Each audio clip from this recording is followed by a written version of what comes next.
Chapter 171, Sudden Descent onto A7. A7, a massive gas giant, boasts an unimaginably thick atmosphere. Its rapid rotation causes immense centrifugal forces to fling equatorial material outward, only to be held in place by the planet's tremendous gravity. This results in A7's unusual oblate shape, rarely seen among celestial bodies. The planet emits an extraordinarily strong magnetic field, with its atmosphere perpetually roiled by enormous superstorms. On the Genesis planet, such a storm would spell extinction for entire ecosystems. Yet on A7, it is merely routine. Due to limited understanding of gas giants, Luo Wen wasn't even sure if A7 had water resources, let alone a rocky core. Thus, he was uncertain about the feasibility of landing on it. The vanguard of the swarm meteor cluster, spore capsules, had begun interacting with A7. Originally decelerated to a speed of 1 km per second, they experienced a slight acceleration under the planet's immense gravitational pull. The leading spore capsule, equipped with cutting-edge propulsion, met disaster as soon as it entered A7's atmosphere. The atmosphere turned out to contain abundant hydrogen.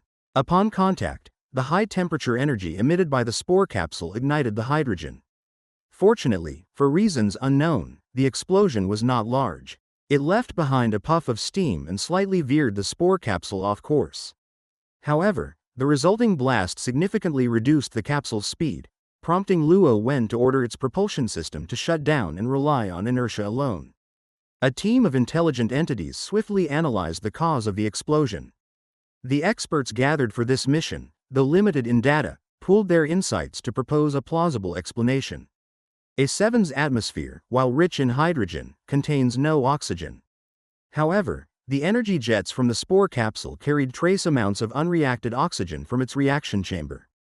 Upon release, this residual oxygen reacted with the surrounding hydrogen, causing an explosion. The explosion consumed the available oxygen instantly, producing steam as the byproduct. This explained why, despite the hydrogen-rich environment, there was no large-scale detonation around the capsule. The seemingly endless clouds swallowed the spore capsule, which descended over 200 kilometers within minutes. The environment grew increasingly hostile. Despite facing the sun, the thick clouds blocked all light. The temperature plunged below -100 degrees Celsius. Without oxygen, no frost formed on the capsule's surface. Inside the spore capsule, the fungal carpet seeds and queen brood eggs endured the cold through dormancy. However, they were bombarded by unprecedented levels of intense radiation. Even the radiation-resistant outer shell of the capsule began to degrade. Without a magnetic shielding system, the spore capsule's integrity was rapidly failing. If the shell broke, the seeds and eggs inside would lose viability in no time. Immediate action was necessary. The fungal carpet seeds needed to be planted to generate magnetic shielding, but the infinite cloud layers offered no place to take root. The fungal carpet couldn't grow mid-air. A7's rapid rotation also meant extreme winds. Around the spore capsule, wind speeds exceeded 500 km per hour, swirling with vortices. The high-speed clouds clashed, creating awe-inspiring electrical storms. Lightning bolts, tens of meters thick, slashed through the atmosphere. Compared to this, the phrase "thin as lightning" became an ironic joke. These flashes illuminated the dense clouds in eerie bursts, projecting a sense of cosmic dread that chilled the group sharing the capsule's vision. The storm drastically slowed the capsule's descent but simultaneously tore at its outer shell. Descending another 100 kilometers, the atmospheric pressure soared. The shell, already strained by the storm, began to crumble. Fortunately, the spore capsule's internal structure excelled at withstanding such pressures. As it continued to fall, the pressure eventually rivaled the depths of Genesis planet's deepest oceans. Strangely, the temperature rose above freezing. However, this offered little comfort. The storm's fleeting lightning revealed only more clouds, with no land in sight. As time passed, the capsule descended further. Temperatures climbed rapidly, exceeding hundreds of degrees Celsius. The thickened atmosphere became almost viscous, resembling a turbulent liquid. Under the dual effects of the superstorm and dense air, the spore capsule's descent halted. The atmospheric pressure far surpassed that of Genesis planet's deep-sea depths. The dense air acted like a swamp, preventing further descent. Finally, the capsule's shell shattered and vanished. The spore capsule endured for another 10 minutes before succumbing to intense radiation, its signals silenced. The group fell into a stunned silence. Subsequently, the remaining 14 spore capsules, arriving at similar altitudes, also lost contact. Though this outcome was anticipated, its stark reality still stung. The swarm, as a novice in cosmic exploration, couldn't expect smooth sailing every time. This failure marked gas giants as temporarily unviable for swarm landings. Luo Wen composed himself. This setback was insignificant in the grand scheme. The teams, having labored tirelessly for days, took a brief respite while brainstorming solutions for conquering A7's challenges. Despite the pause, the group remained intact. Over the next year, dozens more meteors would reach A7's moons, albeit at a slower pace. The plan was to establish numerous observation posts on these moons, gathering comprehensive data, essential for knowing one's enemy to secure victory. If no viable solutions emerged, Luo Wen had a bold backup plan: launch a brood nest into orbit around A7. It would continually regenerate a new body and attempt endless descents onto A7 until the planet yielded. Chapter 172, Unknown Life Form. Time flew by. Although the attempt to land on A7 was unsuccessful, the missions on its many moons, excluding the A7B5 satellite, were all executed smoothly. Dozens of swarm bases were established, and many smaller moons were now shrouded in the characteristic purplish-gray fungal carpet. Even the landing operation on A7B5 was technically a success, though it encountered a small but unexpected incident during the descent and subsequent development. The spore capsule, during its descent, was attacked by an unknown life form. This brought Luo Wen immense excitement. His genetic database hadn't been updated in a long time. A7B5, the fifth satellite of A7, was the largest among its moons. Though it was A7's subordinate, its sheer size and mass made it a behemoth. It accounted for over 80% of the total mass of A7's satellite system, making it only slightly smaller than the Genesis planet. From its orbital path, one could see a thick atmosphere enveloping its spherical body, with clear outlines of land and oceans visible on the surface. If not for the atmosphere's high concentration of toxic gases and the relatively low temperatures, it might have nurtured life forms similar to those on the Genesis planet. Yet life's evolution often defies expectations. While A7B5's environment didn't produce Earth-like life, it gave rise to a different, unique kind of life. As the spore capsule passed A7B5's orbit and entered its atmosphere, the composition of the air, remarkably similar to that of the Genesis planet, caused the capsule's meteoric shell to heat up due to friction, glowing red like a fireball descending toward the surface. A7B5's atmosphere, though similar in composition to Genesis planets, was denser and more viscous, with the addition of toxic gases. The capsule's braking system required minimal thrust to drastically reduce its speed. The friction-heated front cooled down, and the meteoric shell returned to its normal coloration. Suddenly, a nearby white cloud came to life. The movement revealed its true nature. It resembled an abstract, enormous octopus or jellyfish, stretching 30 to 40 meters in length. With a massive head and countless elongated, cloud-like tendrils trailing behind, it dwarfed the spore capsule. The now living white cloud seemed to mistake the capsule for food. Despite its massive size, the creature was surprisingly agile.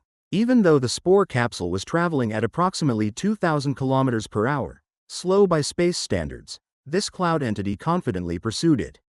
The creature's body was incredibly soft and pliable. Contracting its body and flexing its tendrils, it suddenly propelled itself forward with explosive force, mimicking an octopus swimming in water. However, instead of water, it swam through the air, with its cloudy form emitting rhythmic, blue, arc-shaped electrical discharges.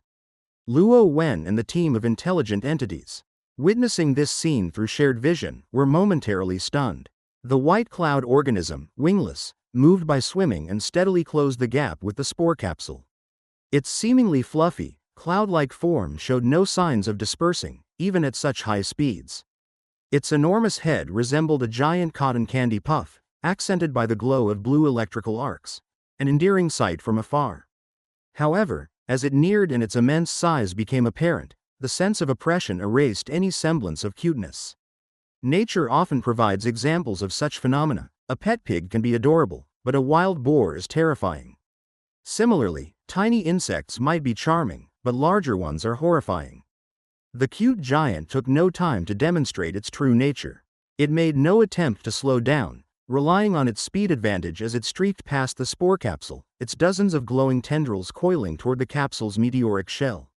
Strangely, the cloud-like tendrils, appearing weightless and insubstantial, adhered to the shell. The creature abruptly halted, tightening its tendrils as blue arcs intensified in brilliance.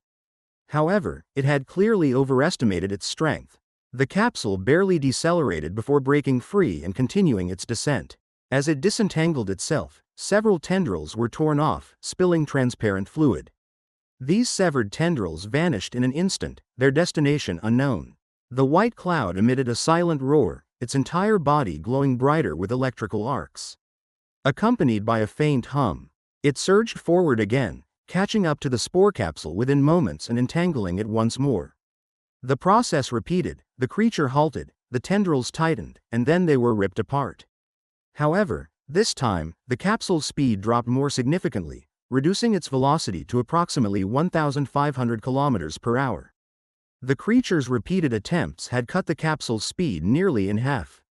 Luo Wen noted that with the considerable distance remaining to the surface, the likelihood of the cloud entity succeeding in fully stopping the capsule was high. Though its intentions were unclear, the creature's actions were unlikely to be friendly. Luo Wen needed to find a solution before the entity completely subdued the capsule. The team of intelligent entities began a frantic discussion. This novel life form was a first encounter for everyone, and with limited data, their speculations were tentative at best. Time was running out. The white cloud entity was already making a third attempt, preparing to grapple the spore capsule once again. The preliminary hypothesis suggested that the creature was an exceptionally low-density organism, enabling it to navigate air as if it were water. To the entity, the atmosphere was its ocean. The blue arcs emitted from its body likely signified an electromagnetic field, which it used for propulsion. Despite its size and behavior, the spore capsule was almost certainly not a part of its natural diet. Survival couldn't hinge on consuming falling meteors. Chapter 173, Calling for Help. Faced with the situation, the astronomy, astrophysics, and computational experts on hand were at a loss. Perhaps specialists in marine biology and atmospheric studies could offer more informed suggestions. No one had anticipated this scenario. The swarm had landed on numerous planets without detecting any signs of life, yet this single moon concealed living organisms. Luo Wen wasn't even sure if any of the intelligent entities in the swarm were experts in these fields. In the early days, he had overseen the gatekeeping role for new recruits, but as their numbers grew, he had delegated this task to the lookouts. Thankfully, the lookouts maintained detailed records. With a mere thought, Luo Wen connected to the swarm network without delay, accessing the information instantaneously. The lookouts, creations of the brood nest, performed their assigned duties with strict precision. They quickly provided a list of relevant experts and pinpointed their network nodes within the swarm. "Hey, Monty, you're here too?" A male ratfolk with gray-white fur looked in surprise at another male ratfolk with black-gray fur seated nearby. "Carlos, I'm an aeronautics designer. Attending a public lecture on aerodynamics isn't unusual for me. But you're studying atmospheric environments. What are you doing here?" Monty scoffed. "This lecture is by Professor Guna. She's young but exceptionally knowledgeable. While the focus is aerodynamics, she might include some extras. Her last lecture covered atmospheric layering, which is helpful for my field," Carlos said as he casually seated himself beside Monty, humming contentedly.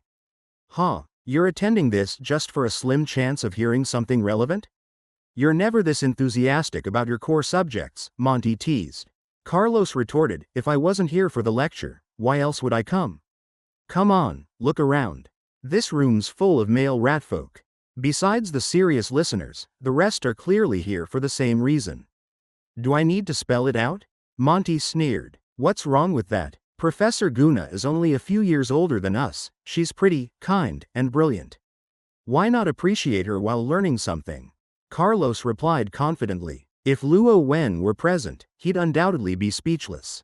Guna, having lived an entire previous life, was old enough to be these ratfolk's grandmother and then some. He wondered how they'd react upon learning this truth. Should they excel in their fields and uncover the world's true nature, their stunned expressions might be worth witnessing.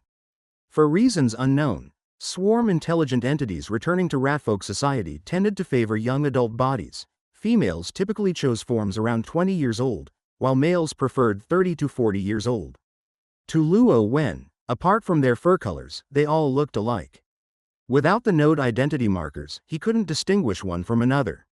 As the two young Ratfolk whispered, a poised female Ratfolk entered the classroom, placing her materials on the lectern. She smiled softly at the students and clapped her hands to get their attention. Before she could speak, however, she suddenly collapsed without warning. The previously lively classroom fell silent as if paused. A moment later, the stunned students erupted in chaos, rushing toward the podium. "Call an ambulance. Professor Guna has fainted. Make way. Don't block the airflow." Amid the clamor, the scene descended into complete disorder. Similar incidents occurred simultaneously across the Ratfolk Empire. Numerous experts in atmospheric and marine studies suddenly lost consciousness. Later, they all regained consciousness at nearly the same time. While some considered the coincidence suspicious, the Empire's higher-ups suppressed any public uproar. Dissenters were swiftly silenced. These individuals, all swarm intelligent entities who had re-entered Ratfolk society, had their consciousness forcibly extracted by Luo Wen and brought into the group dedicated to the A7B5 mission. Summoned by their swarm overlord, these entities felt no resentment, only pride in being chosen. After learning about the situation, they joined the ongoing discussions. Specialists quickly proposed new insights based on their expertise. "Overlord, we hypothesize that since this organism can swim through air like a marine creature in water, it might have a specific adaptive range," one Ratfolk entity suggested. "Go on," Luo Wen prompted. "Just as shallow sea fish cannot survive in deep-sea conditions and vice versa, this organism's body is likely adapted to its environment. If it lives in the less dense air of high altitudes, its structure must be extremely lightweight. Denser, low-altitude air could act as an impenetrable barrier, akin to solid rock. If the spore capsule descends further, the organism might be unable to continue its pursuit." Communication through thought was rapid. Despite pulling in reinforcements and having extensive discussions, only a brief amount of time had passed. The spore capsule, under the atmospheric creature's fourth grappling attempt and the increasing viscosity of lower-altitude air, had its descent speed reduced to 500 km per hour. One or two more attacks could enable the creature to fully capture and drag away the capsule. If it could maintain pursuit, even landing on the surface wouldn't guarantee safety. The fungal carpet seeds and brood eggs were in a dormant state upon landing, and the capsule lacked defensive systems, leaving them highly vulnerable. However, if the hypothesis about low-altitude air hindering the creature was correct, there was still hope. Although the spore capsule had no built-in defenses, it could feign intimidation through other systems. As the capsule continued descending, the atmospheric creature displayed signs of agitation. The blue arcs along its body became more active, flashing more frequently. This behavior lent credence to the specialist's hypothesis. At that moment, the atmospheric organism caught up for the fifth time, extending its tendrils to ensnare the spore capsule. Chapter 174, The Descent. The atmospheric creature's illusory body, whether due to its structure or electromagnetic field, demonstrated strength far exceeding expectations. The spore capsule meteor, launched at low speed within the Genesis system, measured 3 meters long and weighed over 2 tons. With velocity factored in, its effective mass was immense. Yet the atmospheric creature had, through successive tugs, significantly reduced its speed. Though its body incurred damage, its feat was nothing short of astonishing. During its fifth attack, its lightning-laden tendrils quickly ensnared the spore capsule meteor. The creature momentarily halted, briefly suspending the capsule mid-air.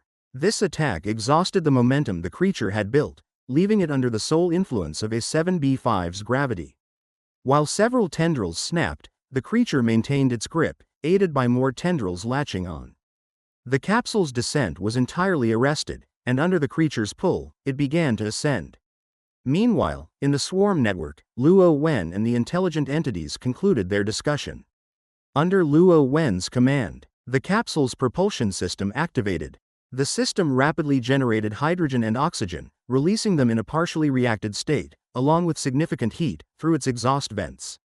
The partially combusted gases continued to ignite as they exited the capsule, creating powerful external explosions.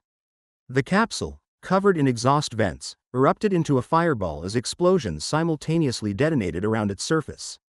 The explosions scorched and buffeted the atmospheric creature's tendrils. While its tendrils had repeatedly snapped during prior assaults, the sudden intensity of the light and sound startled it. It swiftly retracted its tendrils, even propelling its body upward to distance itself from the capsule. Seizing the opportunity, the spore capsule redirected all combusting gases to its rear vents, using the thrust in conjunction with gravity to accelerate its descent. The explosive feint was a one-time tactic. The capsule's internal systems were too compromised to attempt it again. The vents, while designed to withstand high temperatures, weren't built for explosions. Many were already damaged or clogged from the previous outburst. Another attempt could result in an internal detonation, reducing the capsule to a firework.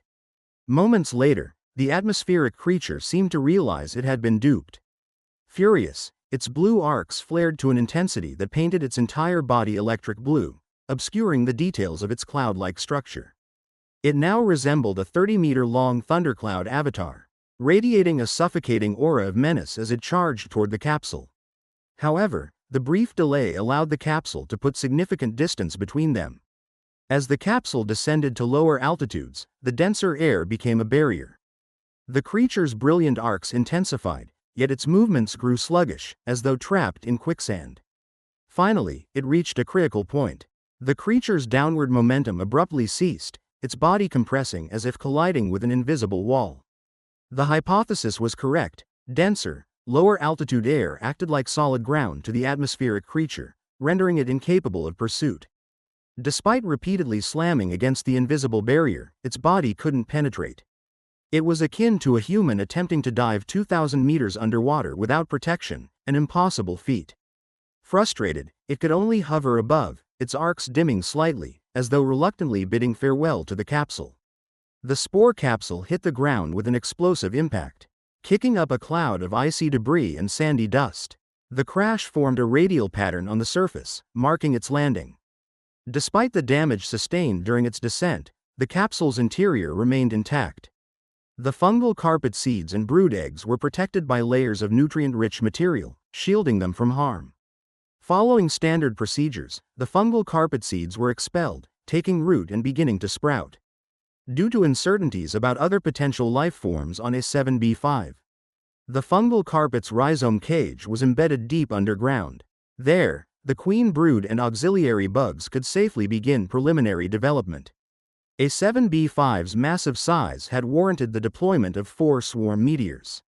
2 were equipped with hydrogen-oxygen propulsion systems, while the other 2 relied on simpler jet systems. With 1 capsule successfully landed, the team could proceed with more confidence. However, they were still concerned about the 2 capsules lacking advanced propulsion. If either encountered the atmospheric creature, survival seemed unlikely.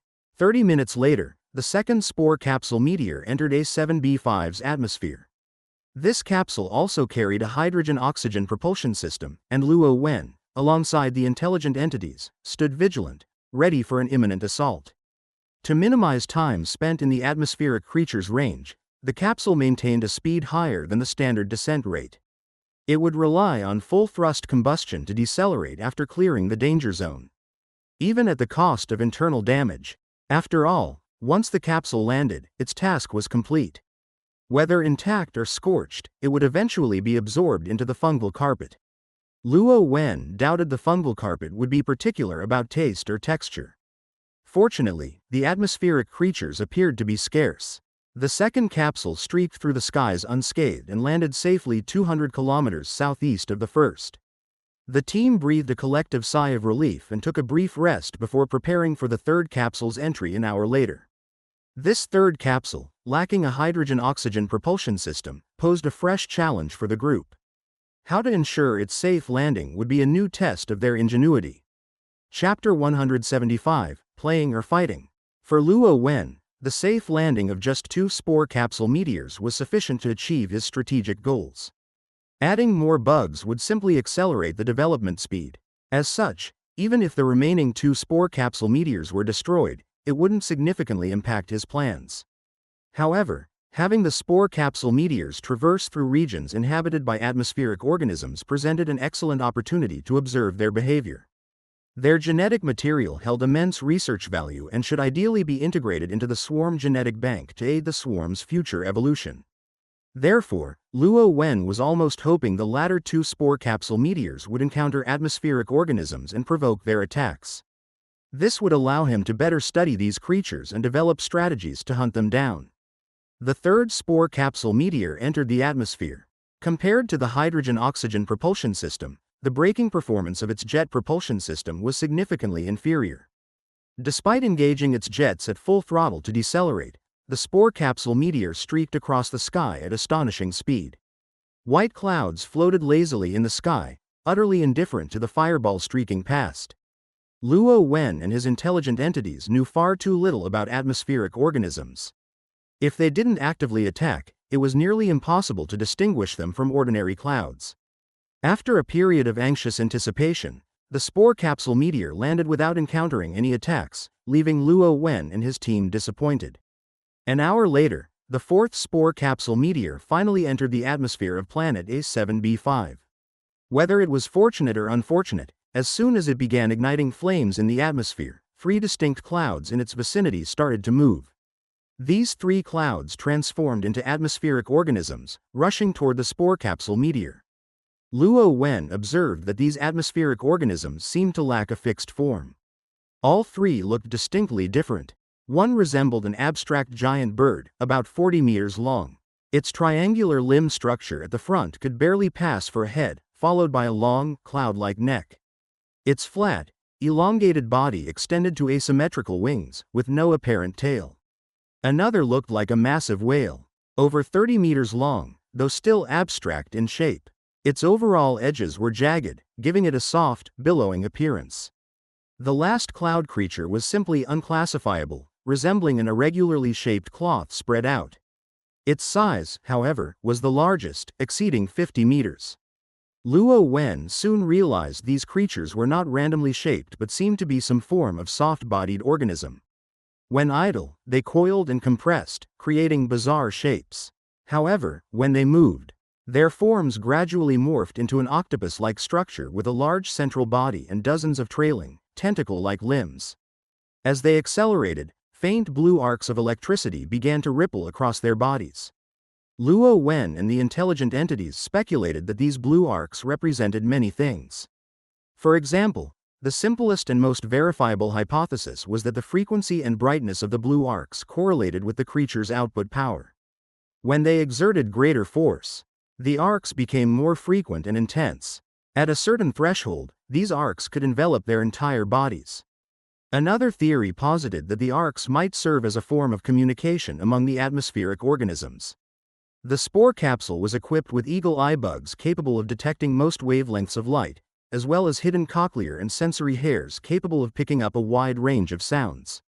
Based on their observations thus far, the intelligent entities had not identified any behavior suggesting the creatures communicated using light signals. As for sound, while the first atmospheric organism had roared when intercepting a spore capsule, no actual sound waves were detected. Even though the spore capsule's cochlear structures were integrated with multiple superior genetic traits, enabling them to detect extremely high and low-frequency sound waves, it remained possible that the creatures emitted sound waves outside the capsule's detectable range, albeit unlikely.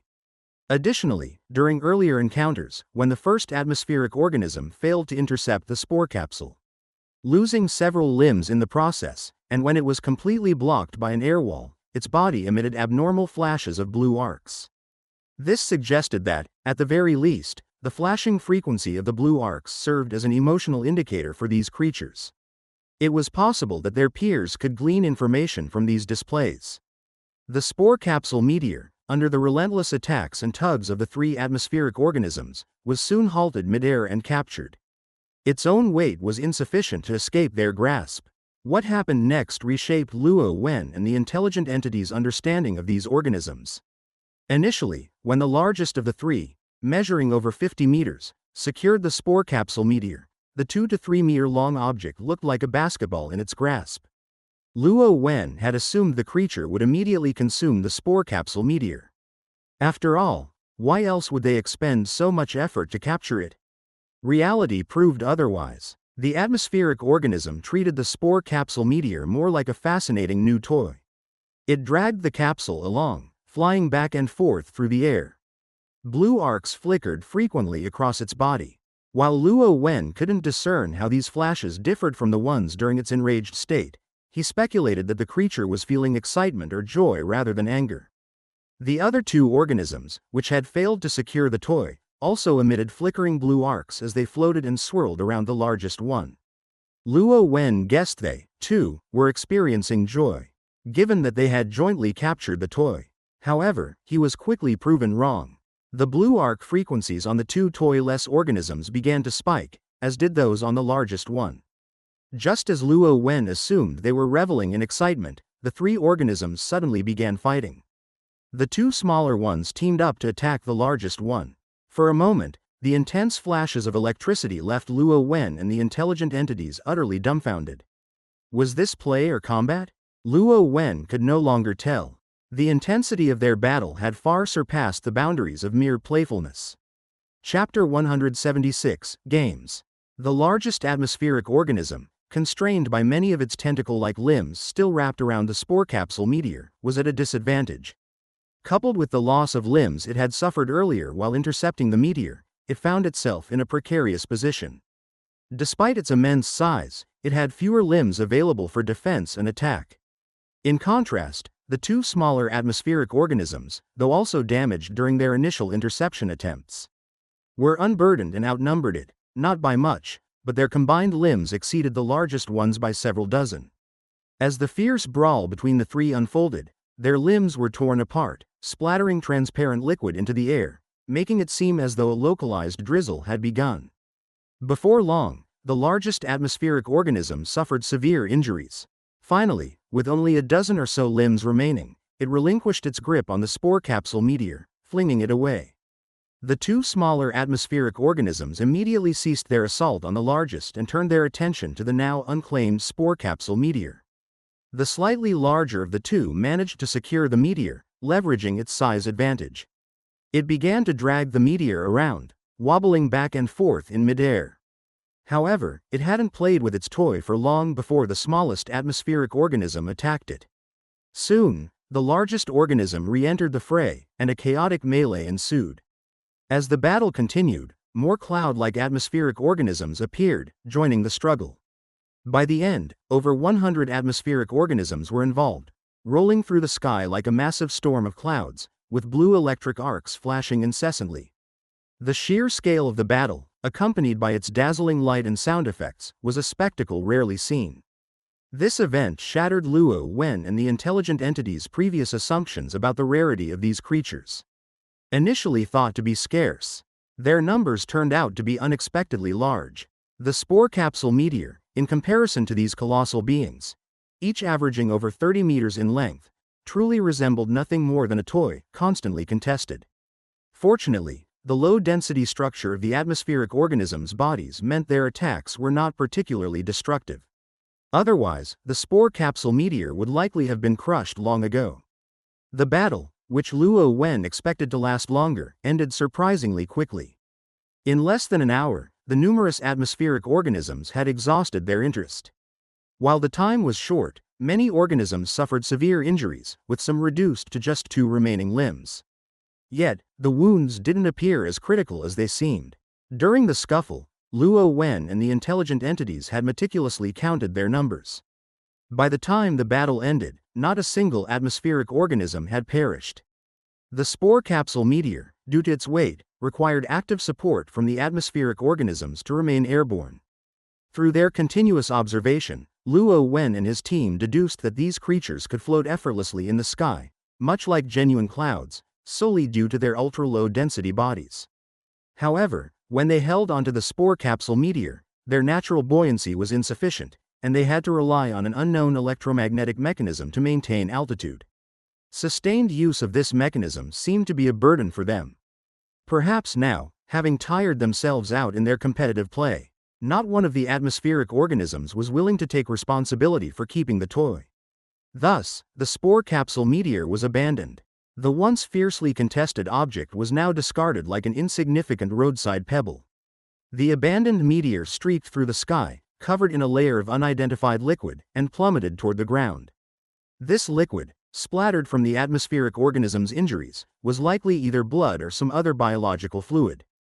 While the quantity of this substance was quite minimal, only spraying out during the severing of limbs, the large number of participants ensured it accumulated. Positioned at the epicenter of the scuffle, the spore capsule meteor ended up thoroughly coated. For Luo Wen, this was an immense waste. If his main body had been present, he would have likely licked the meteor clean, collecting the genetic secrets hidden within these fluids for integration into the swarm gene bank. Unfortunately, Luo Wen's main body was countless miles away, far too distant to reach the meteor in time. Thankfully, with so many living atmospheric organisms still present, genetic material was hardly in short supply. But Luo Wen's regret was short-lived. As the spore capsule meteor descended into the lower atmosphere, the liquid clinging to it appeared to hit an invisible barrier, suspended mid-air. Meanwhile, Luo Wen's main body, previously hidden on the yellow moon, had been unearthed, sent to the red moon, and subsequently launched into space from a facility on its far side. This was part of a last-minute launch mission. Missing the optimal launch window meant that waiting for the next opportunity would require 7 to 8 years. In addition to more than 2 years of travel, impatient, Luo Wen ordered the swarm's intelligent entities to recalculate trajectories, factoring in the rotational and orbital data of planet A7, the Genesis planet, satellite A7b5, and the red moon. A longer yet faster route was chosen, requiring approximately 5 years of travel through space, currently the shortest available option. The perception of time in space vastly differed from that on planets. On a planet, a journey spanning several days might be considered long. In space, even modest distances were measured in years. Being a long-lived species, Luo Wen no longer felt strongly about time. Reflecting on past events on the Genesis planet, he experienced a heavenly day, earthly year sensation. On the Genesis planet, Luo Wen had lost interest in the Ratfolk civilization. After Sarah's nephew ascended to power, he initially worried about her reclaiming authority. However, Sarah showed no intention of returning. Humans often believe in what others abandon. Sarah's nephew assumed her absence meant life in the divine kingdom was better, thus intensifying his support for the deity faith sect. In truth, his devotion didn't matter. Over decades of development, the Ratfolk's upper echelons were either swarm node units or their descendants. Even if the swarm publicly tossed meteors between the moons, which some civilians might spot using homemade telescopes, legions of experts would dismiss it as a peculiar astronomical event. Though Sarah's nephew held supreme power among the Ratfolk, Luo Wen could deny him access to any truthful information if he so desired. Of course, Luo Wen had no interest in petty power plays. To him, the Ratfolk were merely a domesticated species that provided intelligent entities for the swarm, a source no longer worth his attention. Interestingly, the Ratfolk's gaming industry had flourished in recent years. Providing common Ratfolk with diversions seemed prudent. Legends even claimed that Empress Sarah had once been addicted to competitive gaming. The truth was that Luo Wen, bored, had subtly guided this development. As a former gamer himself, he found it a pleasant distraction. Unsurprisingly, the Ratfolk's largest gaming company was one Luo Wen secretly founded. Back when Sarah was enthralled with a certain competitive game, several of the top-ranked IDs belonged to Luo Wen's secret accounts. Given Sarah's status, she had neither overly revered nor underestimated Luo Wen. After growing familiar, she even challenged him to a duel in the game. Frankly, Luo Wen had long grown bored with such trivial pursuits. Invincibility brought solitude, but when invited, he graciously accepted the duel, if only to demonstrate the Overlord omnipotence. Chapter 177, Vanished. The outcome of the game left Sarah Kerrigan doubting her life choices. Once a top-tier player, she was utterly crushed by Luo Wen in over a dozen matches. Under Sarah's incredulous and admiring gaze, Luo Wen smugly hummed in triumph. The truth, however, was that Luo Wen had fabricated a Ratfolk body to play the game but secretly equipped it with a pair of absurdly high refresh rate eyes. Coupled with his formidable mental power and reaction speed, it was as if Sarah, a normal person, was competing against someone perpetually in bullet time. It was no surprise she was thoroughly defeated. Naturally, Luo Wen kept these details to himself. These days, Luo Wen spent little time gaming. First, the loneliness of being unmatched made it dull. Second, he was now engrossed in various research pursuits, which he found far more captivating than games. As the swarm's intelligent entities grew in number, innovations in technology and theoretical knowledge emerged continuously, and Luo Wen eagerly absorbed them all. If manipulating genes was like piecing together a puzzle, then genes were the individual pieces, and the technologies and knowledge were the blueprint. Without a blueprint, he could only assemble simple patterns. With one, he could create intricate and complex designs. While immersed in this intellectual endeavor, Luo Wen was suddenly interrupted by an urgent message. One of the swarm meteors had inexplicably lost contact. Luo Wen immediately summoned the blades responsible for overseeing the matter into a group session to investigate. The lost swarm meteor was among the earliest batch launched randomly beyond the Genesis star system over a decade ago. Based on its trajectory, the meteor had traveled approximately 1 light-year away, far beyond the Genesis star system, and was drifting in the void. If it had been within the star system, it might have collided with one of the countless asteroids or meteors. However, in the interstellar void between star systems, where almost nothing existed, any anomaly was likely artificial. Could aliens have attacked the swarm meteor? Luo Wen quickly retrieved the observational records maintained by the blades. A dedicated monitoring team had been assigned to oversee these meteors, and the blades operated in shifts, ensuring uninterrupted 24-hour surveillance with zero errors. Their records indicated that the meteor's shared visual link had suddenly ceased, and contact was lost. Before the disruption, there were no anomalies, and no obstacles were detected along its flight path. This ruled out the possibility of a collision. While swarm meteors generated no propulsion energy, making them almost undetectable, and their dormant eggs were nearly imperceptible as life forms, the spore capsules they housed retained biological activity and could potentially be exposed. Given the absence of any observed anomalies, Luo Wen concluded that either the swarm meteor had encountered an unforeseen accident, or its adversary's technological capabilities far surpassed the swarm's observational techniques. Neither scenario boded well for Luo Wen or the swarm. Faced with this enigma, Luo Wen was momentarily stumped. However, he was no longer alone in his efforts. Searching the swarm network, Luo Wen quickly assembled a virtual meeting. Within moments, Morgan and other intelligent entities had their consciousnesses remotely summoned.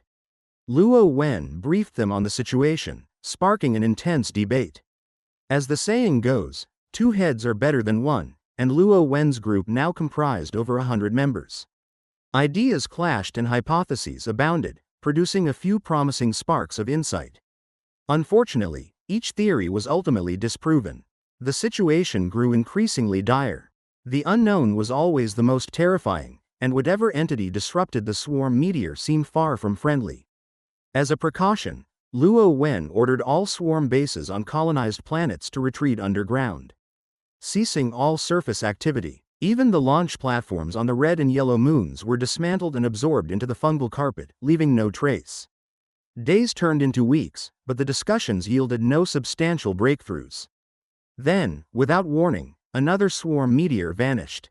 Curiously, the second missing meteor was not near the first. The two were almost in opposite directions, separated by several light years. This was peculiar. While it was conceivable for a civilization to traverse such distances in days, the missing meteors were surrounded by hundreds of other swarm meteors, particularly those heading toward the nearest star system. Why were these 2 specific meteors singled out? Yet, the loss of a second meteor presented an opportunity for analysis. By comparing the 2 incidents, Luo Wen and his team hoped to uncover useful patterns.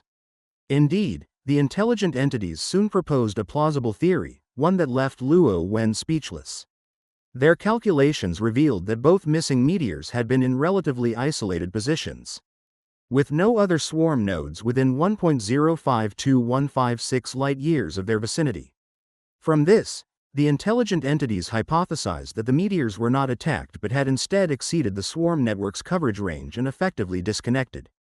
Further evidence supporting this theory lay in the other meteors launched toward the neighboring star system. Over the past decade, hundreds of swarm meteors had been sent out. The farthest among them had traveled over 1.1 light-years, while the nearest were still within the Genesis star system. The meteor at 1.1 light-years remained within network coverage, suggesting that while the swarm network had a finite range, node units could extend it. Testing this theory was straightforward. The intelligent entities identified a meteor expected to reach the network's coverage limit in 1 month.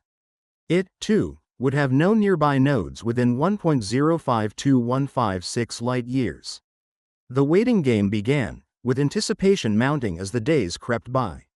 Chapter 178, 5 years. A month later, as everyone monitored it intently, the swarm meteor in question suddenly lost contact, exactly as the previous two had. It became clear that the hypothesis was correct. Having spent nearly 2 months in suspense, Luo Wen found himself both relieved and bemused. The swarm network had always exhibited overwhelming capabilities since Luo Wen discovered it upon waking. He suspected it hadn't been this powerful initially. Rather, during his extended slumber, its duration still a mystery, the network had grown to its current strength. Even after his awakening, centuries had passed. Luo Wen had observed the swarm network growing stronger but hadn't identified specific improvements due to a lack of reference points. Now, at least one aspect was clear: its range had expanded. As for other improvements, those would require continued observation. When he first awoke, Luo Wen had considered the network's coverage limits. However, as the swarm's exploration area grew, the network never encountered any such issues. The breakthrough came when the swarm developed the Storm God. This greatly accelerated exploration efforts, and soon, the Genesis planet was teeming with swarm units. Even at that stage, the swarm network showed no signs of range limitations. Following the lunar expedition and colonization of other planets, the issue faded from Luo Wen's mind, until now. Fortunately, for the modern swarm, this problem was manageable. Developing a new bug species to act as stationary relays in key locations could easily resolve it. Moreover, the swarm network's capabilities continued to grow. Given Luo Wen's now immortal lifespan, it was only a matter of time before he could extend the network's signal to cover the entire universe without relying on relays. 2 months later, the loss of a fourth swarm meteor confirmed the hypothesis. Though the scare had been unnerving, Luo Wen acknowledged that the swarm was not yet equipped to face such advanced adversaries. A false alarm was, perhaps, the best possible outcome. 6 months later, after confirming it was indeed a false alarm, swarm colonies resumed normal activities. On the far side of the Red Moon, meteor launchers were reassembled and operations restarted. Over the following months, the swarm launched dozens of new meteors toward the locations of the lost ones, hoping to re-establish connection. However, this was unlikely to succeed. The swarm's launch technology had not advanced in recent years, meaning the newly launched meteors traveled at similar speeds to the lost ones. Given that the new meteors were launched nearly a year later, the distance gap between them was insurmountable. If the lost meteors didn't stop, the new ones would never catch up. If they had stopped, their situation was undoubtedly dire. The dormant eggs within the meteors required Luo Wen's remote activation to awaken, and without it, they would remain in stasis indefinitely. While the spore capsules themselves were active, they lacked the adaptability to respond effectively without oversight from Luo Wen or the intelligent entities. If they encountered celestial bodies, collision was inevitable. Their sole hope of survival lay in drifting through the void, avoiding obstacles, and waiting for the swarm's navigation technology to improve enough for faster units to reach and reconnect them. Time flew by, and 5 years passed in the blink of an eye. Luo Wen's spore capsule meteor was nearing satellite A7b5, ready for descent. The massive A7 planet remained as turbulent as ever. Its extreme rotational speed fueled superstorms visible even from deep space. Meanwhile, satellite B5 was emerging from A7's shadow and rotating into view. In 5 days, Luo Wen's meteor would enter its atmosphere. The monotony of stargazing in space was mitigated by Luo Wen's ability to multitask via the swarm network. While engrossed in forum discussions, Luo Wen received a Blades alert. His meteor was about to enter B5's atmosphere. He sprang into action, assembling a large group for tight monitoring and coordinated oversight of the upcoming descent. Satellite A7b5's geography bore some resemblance to the Genesis planet. However, its lower temperatures meant its liquid oceans were encased in thick ice. Frozen seas enveloped one large and two smaller continents, with scattered islands dotting their peripheries. During the initial deployment, the swarm had launched 4 brood queens onto A7B5. To minimize risks, all were sent to the largest continent. While spore capsules could establish bases even in the ocean, the unfamiliar environment had prompted caution. Concerns about hidden marine life led to the decision to land all capsules on land. If attacked, the units could still be observed by others on nearby satellites. In the ocean, such monitoring would have been difficult. Ironically, the initial threats had come from the sky. Thankfully, whether by luck or after minor playful interference, all 4 capsules landed safely on solid ground. Over the next 5 years, the swarm developed cautiously. Initially, fearing unknown surface threats, the 4 brood queen bases remained underground, with even the fungal carpet refraining from spreading to the surface.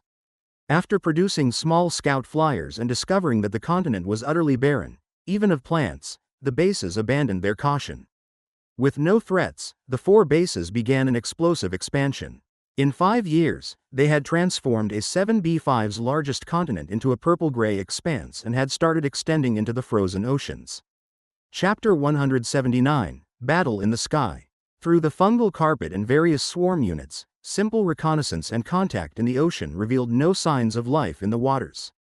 It seemed that the only lifeforms on this planet existed in the sky. Over the past 5 years, the swarm's repeated probes confirmed that these atmospheric organisms could only survive at high altitudes and were incapable of descending to lower elevations. However, in the skies, these atmospheric organisms held several advantages. In terms of size, speed, strength, and attack methods, they surpassed the swarm's aerial units in every aspect. As a result, over these years, the swarm and the atmospheric organisms kept to their respective domains. The atmospheric organisms disguised themselves as clouds in the sky, while the swarm focused on developing on the ground. Before Luo Wen arrived, the swarm had no need to engage in battles on an unfavorable battlefield. That said, they weren't entirely idle. Within the swarm network, a specialized blade team was tasked with 24/7 surveillance using the insects and fungal carpets spread across A7B5. Although atmospheric organisms could mimic clouds, remaining motionless for months or even years, the swarm managed to track some of them through subtle clues. This time, the spore capsule meteor carrying Luo Wen deliberately chose a route teeming with atmospheric organisms. If the meteor were to be toyed with again, leaving behind plenty of translucent bodily fluids as before, Luo Wen could simply lick his fill and easily complete his mission. To attract the attention of the atmospheric organisms, the spore capsule meteor did not reduce its speed to a safe level. Instead, it streaked through the atmosphere at high speed, igniting a trail of fire. Unfortunately, things didn't go as planned. The spore capsule meteor carrying Luo Wen streaked brazenly through the sky, glowing red and passing by white clouds, more than half of which were camouflaged atmospheric organisms. Yet, even as the meteor hit the ground and Luo Wen climbed out of the capsule looking puzzled, no attack came. Had the atmospheric organisms gone dormant? Luo Wen and the intelligent entities pondered for a long time but couldn't figure out a concrete reason due to insufficient information. It didn't matter, though. If Plan A failed, there was always Plan B. Over 5 years, the 4 brood queens, along with the energy accumulated by the fungal carpet sprawling across the entire continent, had been working on far more than just monitoring and identifying atmospheric organisms. Suddenly, the boundless purple-gray fungal carpet split open, revealing hidden underground passages. One by one, massive storm gods crawled out of the tunnels. Their numbers reached tens of thousands. Packed densely together, once they emerged onto the surface, the storm gods stretched their long dormant bodies, stiff from prolonged hibernation. With a powerful push of their forelimbs against the ground, their wings began to flap, propelling them toward Luo Wen's location. These tens of thousands of storm gods represented only a portion of the results achieved by the 4 swarm bases over the past 5 years. Thanks to the lower gravity of A7B5 compared to the Genesis planet, the same templates allowed for larger constructs on this planet. Compared to their counterparts on the Genesis planet, these storm gods were larger, with wingspans exceeding 20 meters. To avoid mid-flight conflicts with atmospheric organisms, the storm gods flew at extremely low altitudes. Like a fleet of fighter jets, the storm gods converged from all directions.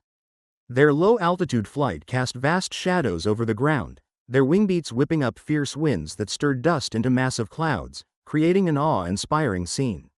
Above Luo Wen, 75 atmospheric organisms were confirmed, with a possible total of no more than 80 based on the number of nearby clouds. Though they held a decisive edge in aerial combat capabilities, their numbers were drastically inferior. 80 versus over 10,000.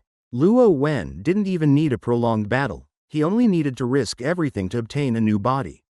That alone would signify victory. Half an hour later, the entire force was in place. These colossal creatures, each over 10 meters tall when standing on the ground, surrounded a tiny insect just 30 centimeters in size. After a brief preparation, Luo Wen gave the command. Thousands of storm gods took to the skies, charging toward the camouflaged atmospheric organisms. The atmospheric organisms, possibly in a dormant state, were caught completely off guard.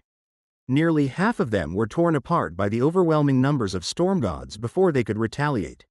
From the swarm meteors' previous encounters with atmospheric organisms, it was clear that while the composition of their bodies remained unknown, they were still destructible. If they could be damaged, they could be injured. If they could be injured, they could be killed.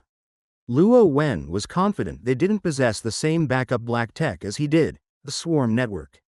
Even if his body were destroyed, he could simply switch to a new one.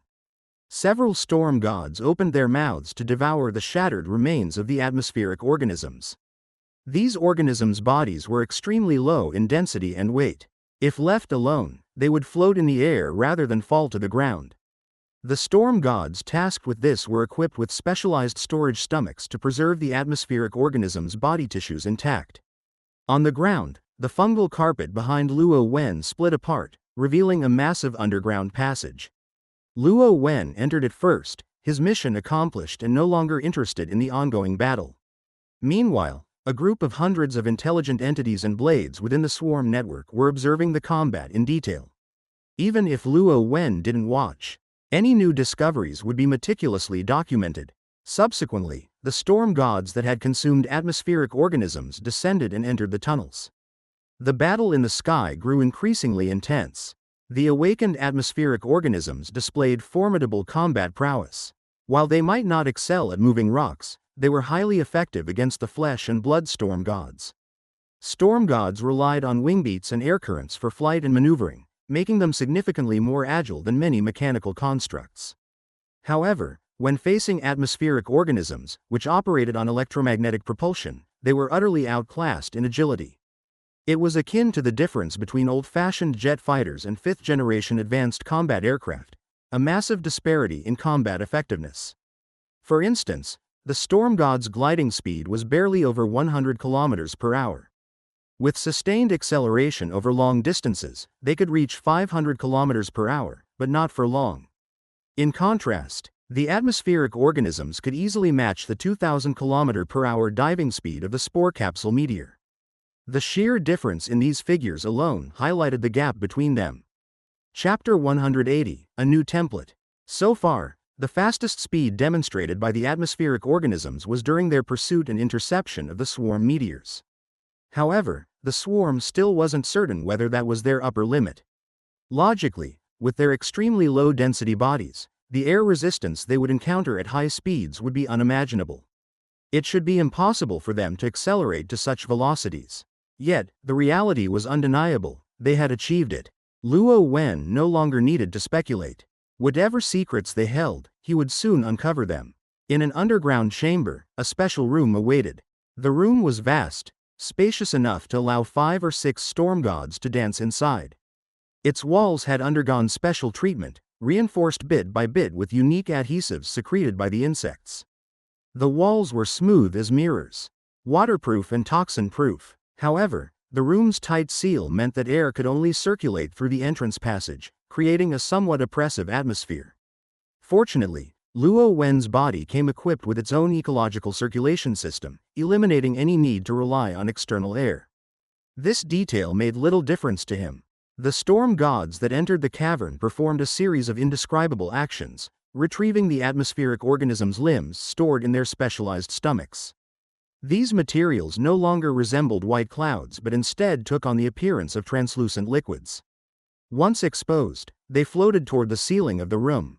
Unfortunately for them, the ceiling had been reinforced and specially treated, preventing their escape. Ultimately, they could only drift at the room's uppermost limits. Unbothered by the peculiar transportation method, Luo Wen mentally steeled himself and, after a few calming thoughts, spread his wings and lunged toward the floating materials. Meanwhile, outside the cavern, the battle raged on. The atmospheric organisms crackled with blue electrical arcs, forming a barrier capable of inflicting paralysis, burns, and stinging pain on the storm gods. Thankfully, the storm gods were massive and protected by their own magnetic shields. Even when briefly paralyzed, they quickly recovered, avoiding non-combat casualties. The atmospheric organisms wielded dozens of long, powerful tendrils capable of gripping and pulling down swarm meteors. Though many tendrils were torn off in the process, they successfully halted the spore capsule meteors. This alone highlighted their incredible strength. Once entangled, it was nearly impossible for a storm god to break free through brute force, especially with the tendrils conducting electricity. Charred storm god bodies continually plummeted from the sky, landing on the purple-gray fungal carpet below. After half an hour, over 1,000 storm gods had perished, their corpses forming a thick layer on the ground. This, however, was inconsequential. The first massive bodies to fall had already begun sinking into the fungal carpet. These storm gods were disposable creations designed specifically for this battle. Once it ended, the swarm's aerial forces were slated for an extensive upgrade. These outdated models would lose their value. Even if they survived, they would likely be recycled or sent to confront atmospheric organisms in other regions. As such, even if the entire fleet of over 10,000 storm gods were wiped out in this battle, Luo Wen wouldn't be distressed.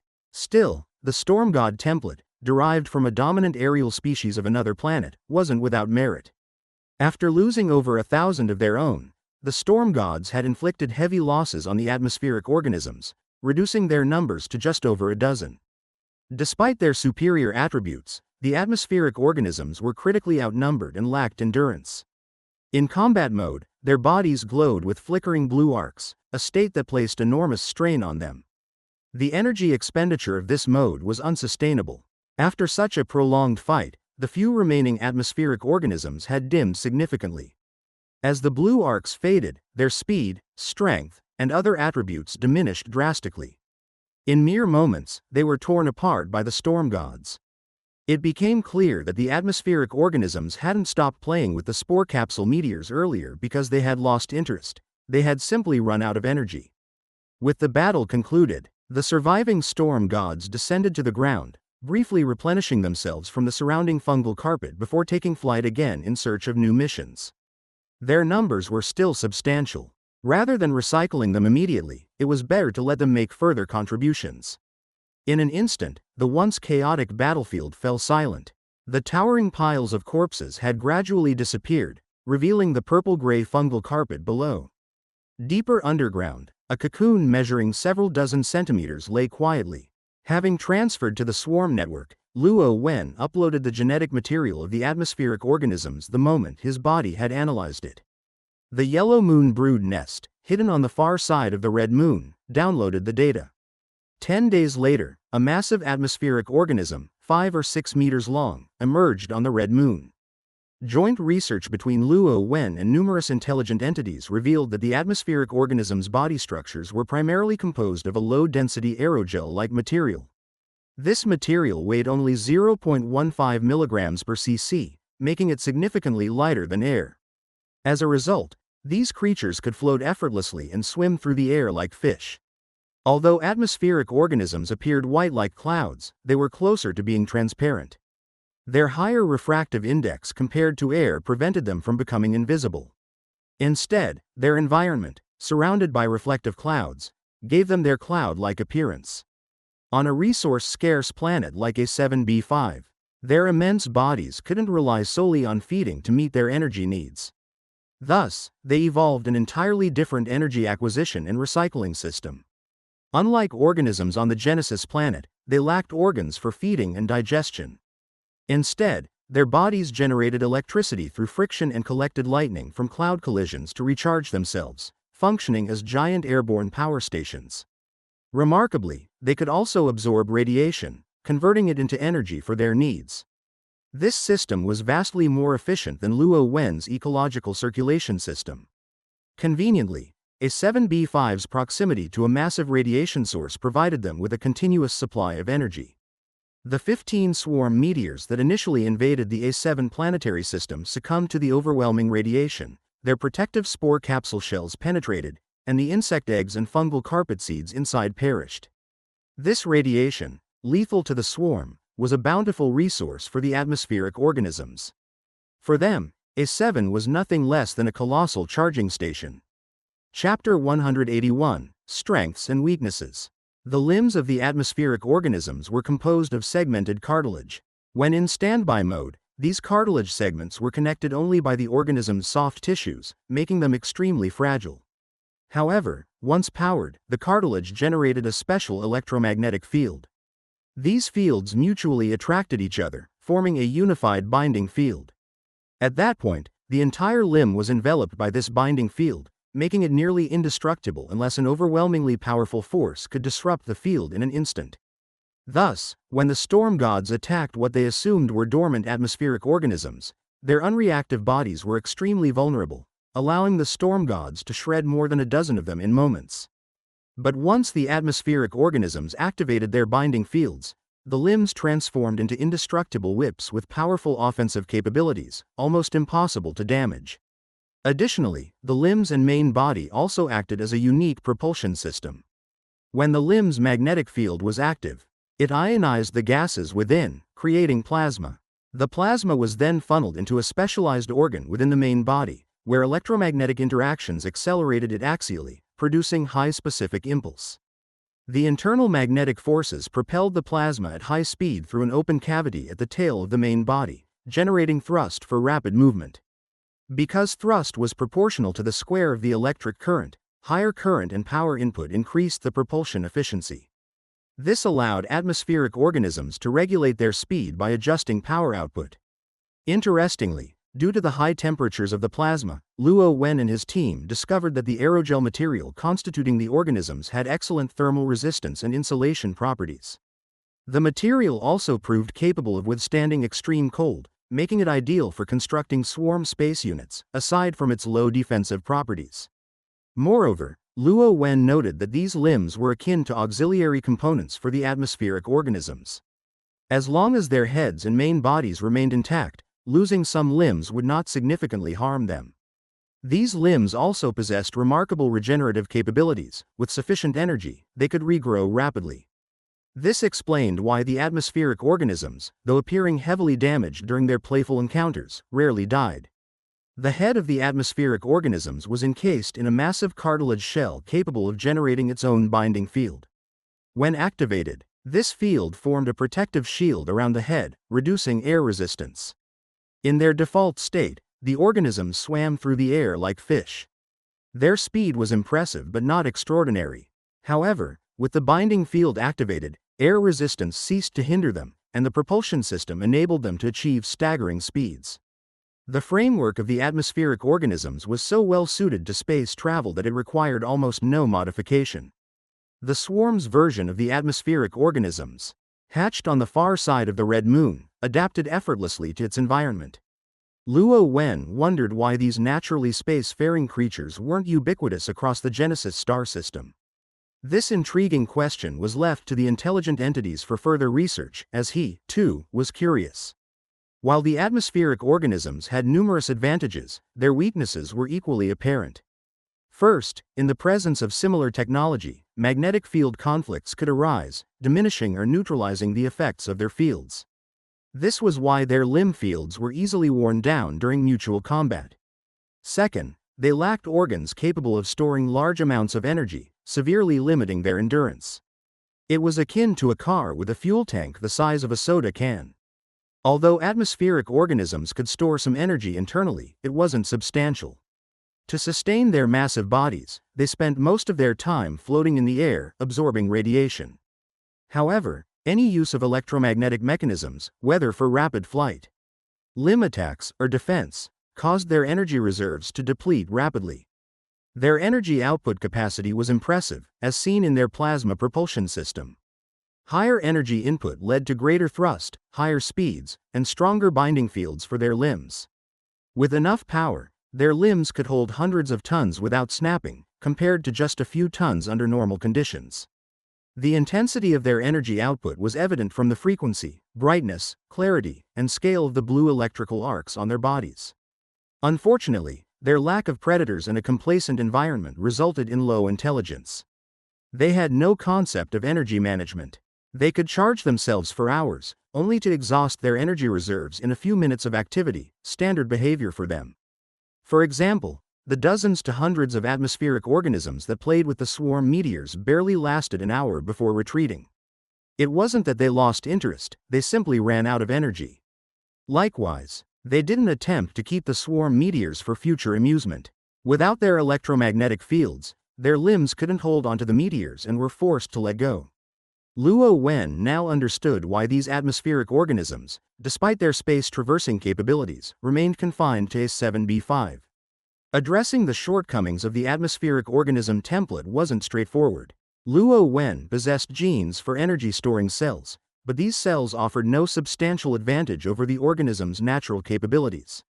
Moreover, compatibility issues arose. While the cells could store electricity, they couldn't directly supply energy to the organisms.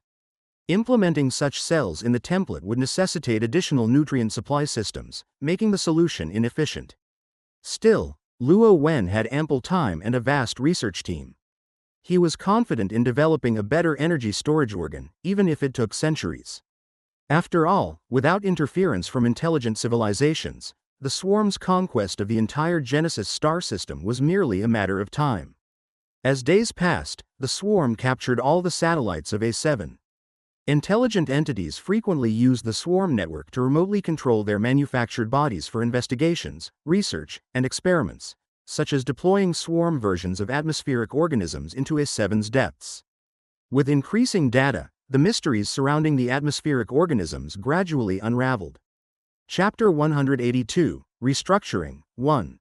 Atmospheric organisms, with their extremely low density, truly became clouds upon death, slowly evaporating in the sky.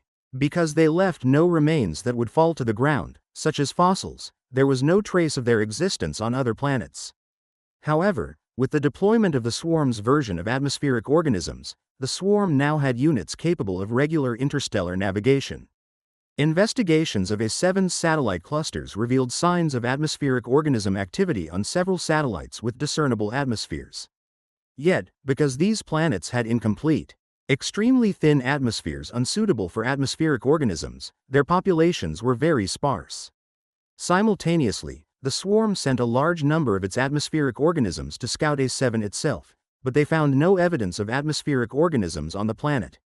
This was because A7's atmosphere was constantly ravaged by high-energy storms, requiring atmospheric organisms to maintain their electromagnetic fields at all times to withstand the storm's destructive forces. Although A7's atmosphere was rich in lightning and intense radiation, allowing for faster energy recharge, the rate of consumption still far exceeded replenishment. If atmospheric organisms failed to leave A7 in time, they could survive at most 10 days before running out of energy, losing their protective fields, and being torn apart by the storms. Decades passed, and the Genesis star system had become far busier. Between the Red Moon and Yellow Moon, small swarm ships frequently shuttled back and forth. Larger ships also traveled between the system's planets and satellites. Through decades of research and with the assistance of the intelligent entities, Luo Wen upgraded the fungal carpet template. Using plant cells as a foundation and incorporating genes from deep-sea jellyfish, electric eels, and atmospheric organisms, he developed a highly efficient energy storage cell. These cells not only stored energy but also directly absorbed it to sustain themselves. This eliminated the need for a separate energy production and conversion system. By replacing non-functional components of the atmospheric organisms with these energy storage cells, their operational time at maximum output increased from just a few minutes to several hours, an enormous improvement. Moreover, the modified atmospheric organisms, now denser, could take off and land on planetary surfaces. However, This came at the cost of their ability to float naturally within atmospheres. While their performance in space remained unaffected, this limitation impacted their combat capabilities within atmospheric environments. The Storm Gods, once the swarm's main force for aerial combat and long-range delivery as airborne motherships, had fallen behind in every performance metric. An upgrade was necessary. Despite their modifications, the new atmospheric organisms could still rely on their plasma propulsion systems to achieve rapid flight within atmospheres. However, they had to keep moving and couldn't hover, leading to increased energy consumption, a notable flaw. To address this, Luo Wen revisited an earlier black tech that had enabled his first flight, the anti-gravity system of the beetle's elytra. Research revealed that the beetle's anti-gravity mechanism was, in fact, a specialized application of magnetic fields. While it only lightened the body by partially countering gravity, it couldn't achieve true anti-gravity lift. Though innovative, it was less practical than simple wings at the time and was ultimately abandoned. Now, however, this technology proved perfect for the upgraded atmospheric organisms. With an added anti-gravity system, the revised atmospheric organisms could hover and float with minimal energy output, much like their predecessors. They could even charge themselves mid-air by absorbing solar radiation, though at a slower rate. The upgraded atmospheric organisms were essentially a variant of the fungal carpet, a massive, flying collection of fungal colonies. This redesign made them more versatile and compatible with additional features, such as optical camouflage, visual and radar systems, and more. These enhancements greatly expanded their functionality, allowing for modular upgrades to refine their template. However, their nature as a non-autonomous organism limited their intelligence. To counter this, Luo Wen mass-produced blades to manage them. Blades had evolved from Type 1 queen ants. In earlier swarm development stages, the lack of command units posed a significant challenge. Queen ants, naturally adept at managing and directing various ant species, provided an effective solution. Their intelligence and adaptability made them invaluable. Based on these traits, Luo Wen specialized the queen ants, enhancing their mobility and reducing their reproductive ability, creating a new breed specialized for command and combat coordination. When the swarm network emerged, Type 1 queen ants were renamed blades, becoming a flexible unit type. Whether monitoring, directing, calculating, guarding, or overseeing fungal carpet conditions, blades were omnipresent in the swarm. Their eye-like nature, devoid of emotions, made them ideal for monotonous tasks. From their inception, blades became indispensable to Luo Wen. As the swarm expanded, the demand for blades grew. Most now relinquished their physical bodies to join the swarm network, becoming virtual entities. However, the increasing number of blades made the term too generic and potentially confusing. Luo Wen introduced subdivisions for clarity. For example, blades monitoring the swarm network were renamed lookouts. Those observing Ratfolk civilizations, colonies, surface bases, or fungal carpet conditions became listeners. Blades tracking celestial mechanics, swarm meteor trajectories, and maintaining observation equipment were called celestial monitors. Blades responsible for data collection, recording, and logistics in preparation for potential intelligent adversaries were renamed adjutants. Blades controlling low-intelligence fungal carpet warships and fighters via the swarm network were termed knights. The title Blade was retained by swarm intelligent entities specializing in interstellar and legion warfare, led by Sarah Kerrigan. Chapter 183, Restructuring. 2. The new generation of spore-based fungal carpet bioships has been subdivided by size. Ships under 10 meters in length are classified as flying ant-class small fighters. Those between 10 and 20 meters are termed Wasp-class large fighters. Ships ranging from 20 to 50 meters are known as Hawk-class small warships. Ships from 50 to 100 meters are designated Falcon-class medium warships. Those measuring 100 to 200 meters are labeled Golden Eagle-class large warships. Any ship exceeding 200 meters is uniformly referred to as a Dragon-class colossal warship. These bioships resemble octopi in general structure, each equipped with over a dozen tentacle-like appendages. Although fewer in number than natural atmospheric organisms, these appendages are significantly strengthened individually. Thus, compared to their original atmospheric counterparts, these ships possess substantially superior offensive and defensive capabilities. The rationale behind such meticulous classification, despite the lack of standardized dimensions, lies in the nature of these bioships. They are identical upon hatching. Each bioship originates from an egg approximately half a meter tall, with hatchlings initially measuring only half a meter in length.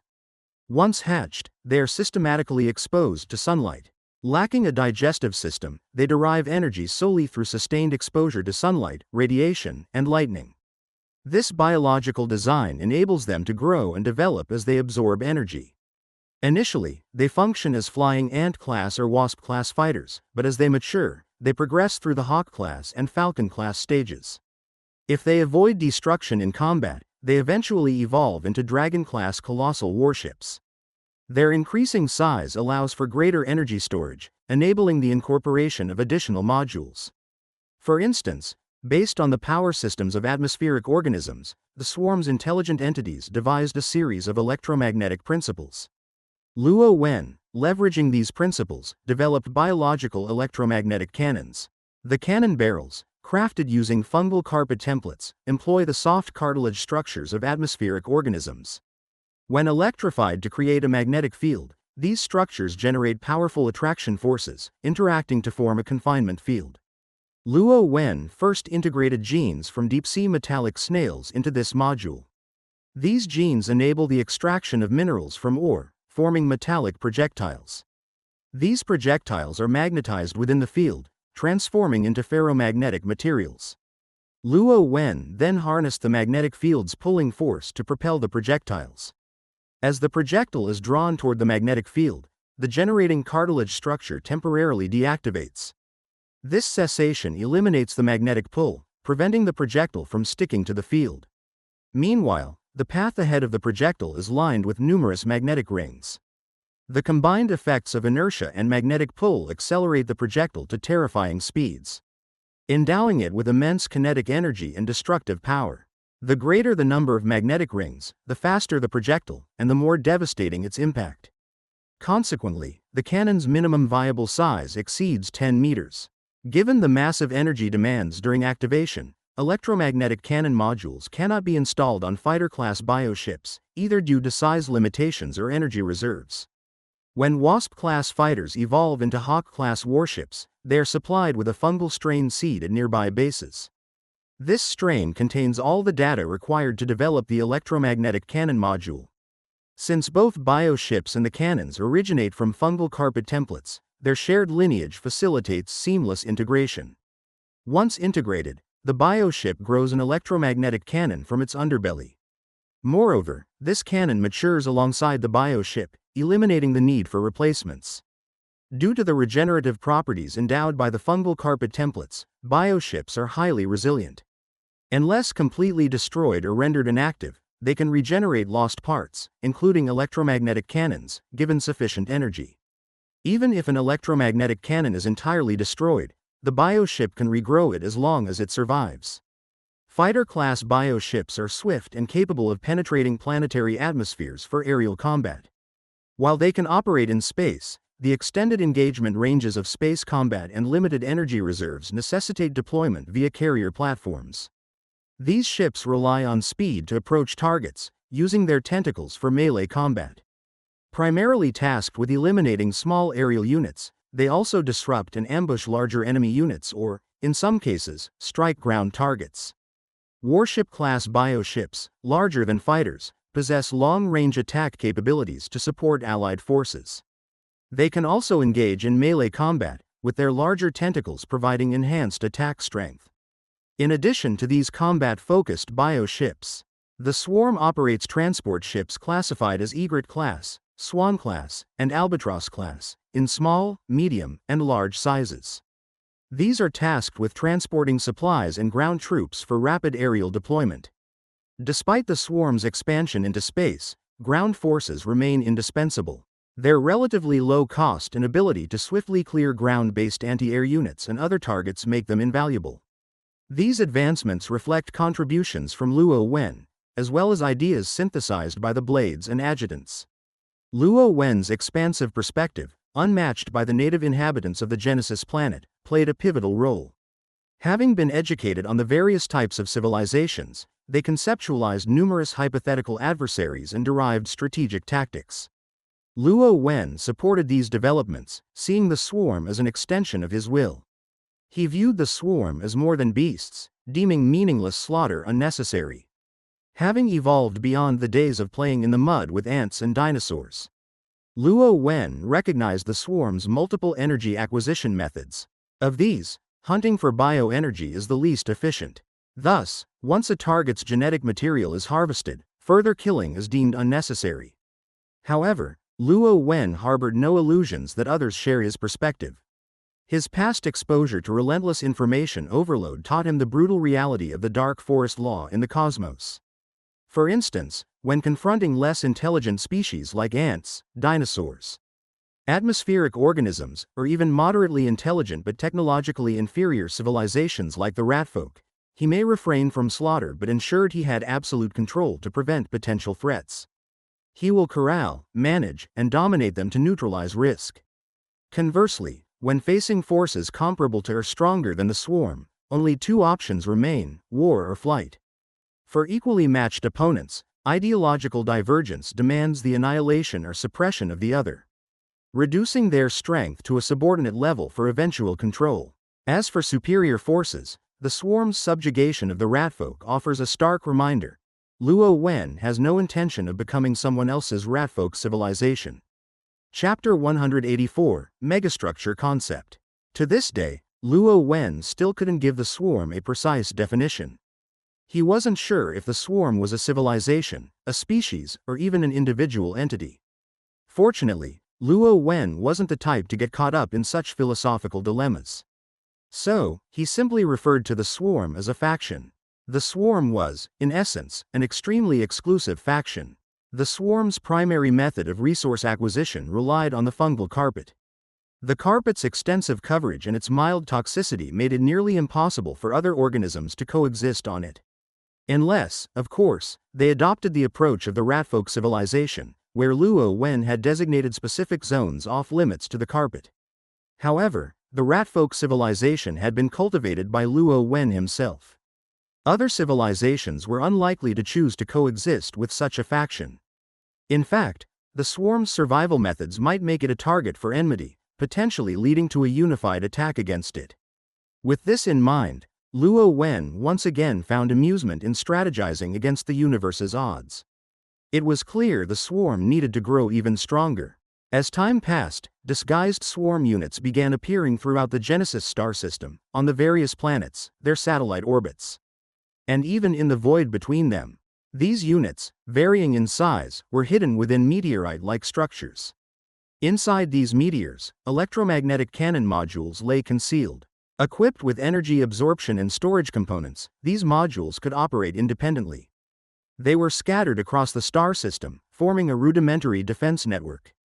Though still weak and largely ineffective at present, it would have been wasteful not to harness the ambient radiation emitted by celestial bodies. Moreover, the electromagnetic cannon's capacity to grow over time would ensure that this defense system became increasingly formidable. Surrounding Planet A7, in addition to its original 36 satellites, were now countless floating units. These orbited in its gravitational pull, forming a dense band of activity around the planet. Planet A7 was a powerful radiation source, a perfect charging station for the swarm's bio-ships. Consequently, the bases on its 36 satellites had become the swarm's main ship production facilities. Once swarm eggs hatched, the bio-ships, roughly half a meter long at first, absorbed sunlight and Planet A7's radiation on the planetary surface to grow. Once they reached a certain size, they would ascend to Planet A7's orbit for closer exposure to radiation. Since the swarm had no active conflicts, there were no losses to their bio-ships. This led to an ever-increasing number of these ships accumulating in Planet A7's orbit. Moreover, as time went on, these bio-ships grew larger and larger. In another century or so, these bio-ships might completely enclose Planet A7, effectively becoming a planetary-scale Dyson sphere. Among the countless smaller units in Planet A7's orbit, one stood out as a veritable giant, a creation of the swarm unlike any other. This was an ultra-massive electromagnetic launch platform, which constantly fused with primal fungal strains to develop more growth points. Additionally, Every bioship exceeding 200 meters in length supplied it with collected energy to accelerate its growth. Currently, the platform stretched over 100 kilometers long. Once fully constructed, it was projected to reach over 5,000 kilometers in length, 300 kilometers in height, and 500 kilometers in width. Without this behemoth, the number of bioships in Planet A7's orbit would have been several times higher. The platform's name hinted at its purpose. Once fully developed, it would be capable of accelerating projectiles to over 1/10 the speed of light, with commendable accuracy. At least accurate enough to not deviate disastrously. In the future, it would replace the current swarm meteor launchers as the primary means of launching swarm meteors toward neighboring star systems. Speaking of the swarm meteor launchers, their reliability left much to be desired. Over the years, the swarm had launched thousands of swarm meteors toward nearby star systems. Yet most ended up destroyed mid-flight due to unpredictable obstacles, random trajectories, or their excessive speeds. If they collided with large objects like comets or asteroids, it wasn't so bad. However, smaller meteors were much harder to detect and avoid, making collisions almost inevitable. When such collisions occurred, the destruction rate was nearly 100%. The future electromagnetic launch platform, while still exceedingly fast, offered relatively precise targeting. This would allow the swarm's increasingly advanced intelligent entities to map out safer trajectories in advance, significantly reducing collision rates for swarm meteors. Despite the high destruction rate of swarm meteors in the past, their mission of establishing network nodes had been quite successful. Now, in the void outside the Genesis star system, thousands of network node units were scattered every light year, expanding the swarm network's coverage. These node units came in two versions. The first generation, equipped with eco-circulation systems, was bulkier, limiting the number of units each swarm meteor could carry. Later, after assimilating genetic templates from atmospheric organisms, the swarm developed a second-generation node. These upgraded nodes could directly absorb radiation to sustain themselves, eliminating the need for eco-circulation systems. This drastically reduced their size and allowed each swarm meteor to carry several times more nodes.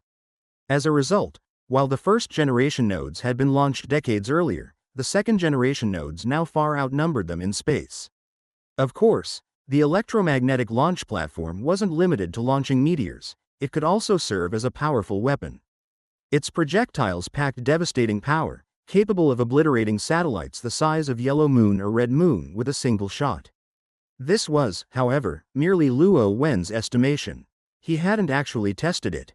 Despite its immense firepower, the superweapon platform faced limitations. It was practically useless unless an enemy attacked the Genesis star system directly. Even if an enemy were just outside the star system, the platform's projectile speed meant it would take at least an hour to hit its target. Any moderately advanced opponent could easily evade it. Thus, the platform's utility was confined to engagements near Planet A8 or A9. Fortunately, this megastructure was also a superorganism, giving it exceptional adaptability. As swarm technology advanced, it might one day be equipped with propulsion systems for rapid movement, granting it true combat potential. For now, however, adding propulsion modules wouldn't suffice. Moving such a colossal structure would require immense energy. Without Planet A7's radiation acting as a giant charging station, the platform wouldn't travel far before exhausting its energy, let alone firing its projectiles, which consumed vast amounts of power. Chapter 185, A Megastructure? Time flew by, and in the blink of an eye, several decades had passed. Good day, everyone. Welcome to the live broadcast of our daily science segment. Today, we have the renowned astrophysicist, Professor Staffen, here to address some of the public's pressing questions. Good day, Professor Staffen. Good day to you, host. Recently, we've received numerous letters from viewers intrigued by the shadow clusters around Planet A7. Many speculate that they might be artificial structures created by aliens. What are your thoughts on this matter? Haha, this is a classic question. People have asked about this many times in the past. In truth, it's a simple matter to explain. Those objects are natural formations that have existed there for ages. As you know, Planet A7 is a gas giant with an immense volume and equally immense gravity. Its gravitational pull captures numerous passing meteors, trapping them in its orbit over time. This accumulation forms what we call the meteor belt, what you've referred to as the shadow clusters. Professor Staffen, an elderly male ratfolk with white and brown fur, a sign of his partial Kerrigan royal lineage, wore a tailored suit and black-framed glasses. His speech, combined with his refined appearance, exuded an air of credibility that naturally engendered trust in his words. Then why have we only recently discovered this meteor belt? The host, a young female ratfolk dressed in a floral dress, pressed further. Her tail, adorned with a decorative bow, peeked out from the folds of her skirt. Clearly unsatisfied with Staffen's explanation, she continued probing. Well, we've known about it for quite some time. However, it was previously only of interest to specialists in certain circles.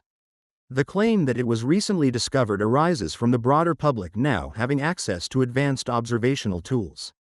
Many consumer-grade telescopes today are capable of spotting the meteor belt, Staffen explained, pausing briefly before adding. So, the meteor belt wasn't recently discovered, it's just that the general public has only recently started paying attention to it. The host nodded thoughtfully, though her refined features still betrayed a hint of skepticism. She pressed on. So, do they have any impact on us? Staffen discreetly smirked to himself, thinking, such an ignorant pretty face will never understand the greatness of the Overlord, nor the true nature of the world.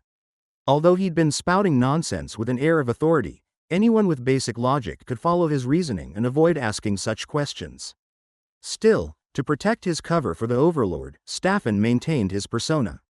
After a moment of contemplation, he replied, the meteor belt has always been there. The fact that we've observed it now doesn't change anything. So, compared to when we hadn't noticed it, what difference does it make? He continued, however, without Planet A7, they might indeed pose a threat to us. Many of those meteors were initially on a trajectory toward our planet but were captured and held in orbit by Planet A7's gravity. In this way, Planet A7 serves as our protector. Without it, the likelihood of meteor strikes on our world would increase severalfold. As Staffen elaborated, the conversation veered further from its original course. Finally, as the program drew to a close, Staffen left his audience with an enigmatic remark. Our ratfolk have already reached the moon. From Genesis Planet, one can occasionally catch glimpses of our spacecraft through telescopes. And on the moon, with its unobstructed view unimpeded by an atmosphere, observations are even clearer. For those interested in such matters, I encourage you to pursue related studies. Who knows, someday you might join us and uncover the true nature of the world. With that, the broadcast concluded. Neither the host nor the bewildered viewers realized that the we Staffen spoke of was not the we they understood. Only when they experienced it firsthand would they come to comprehend the true meaning of we. Such incidents were but the tip of the iceberg in ratfolk society.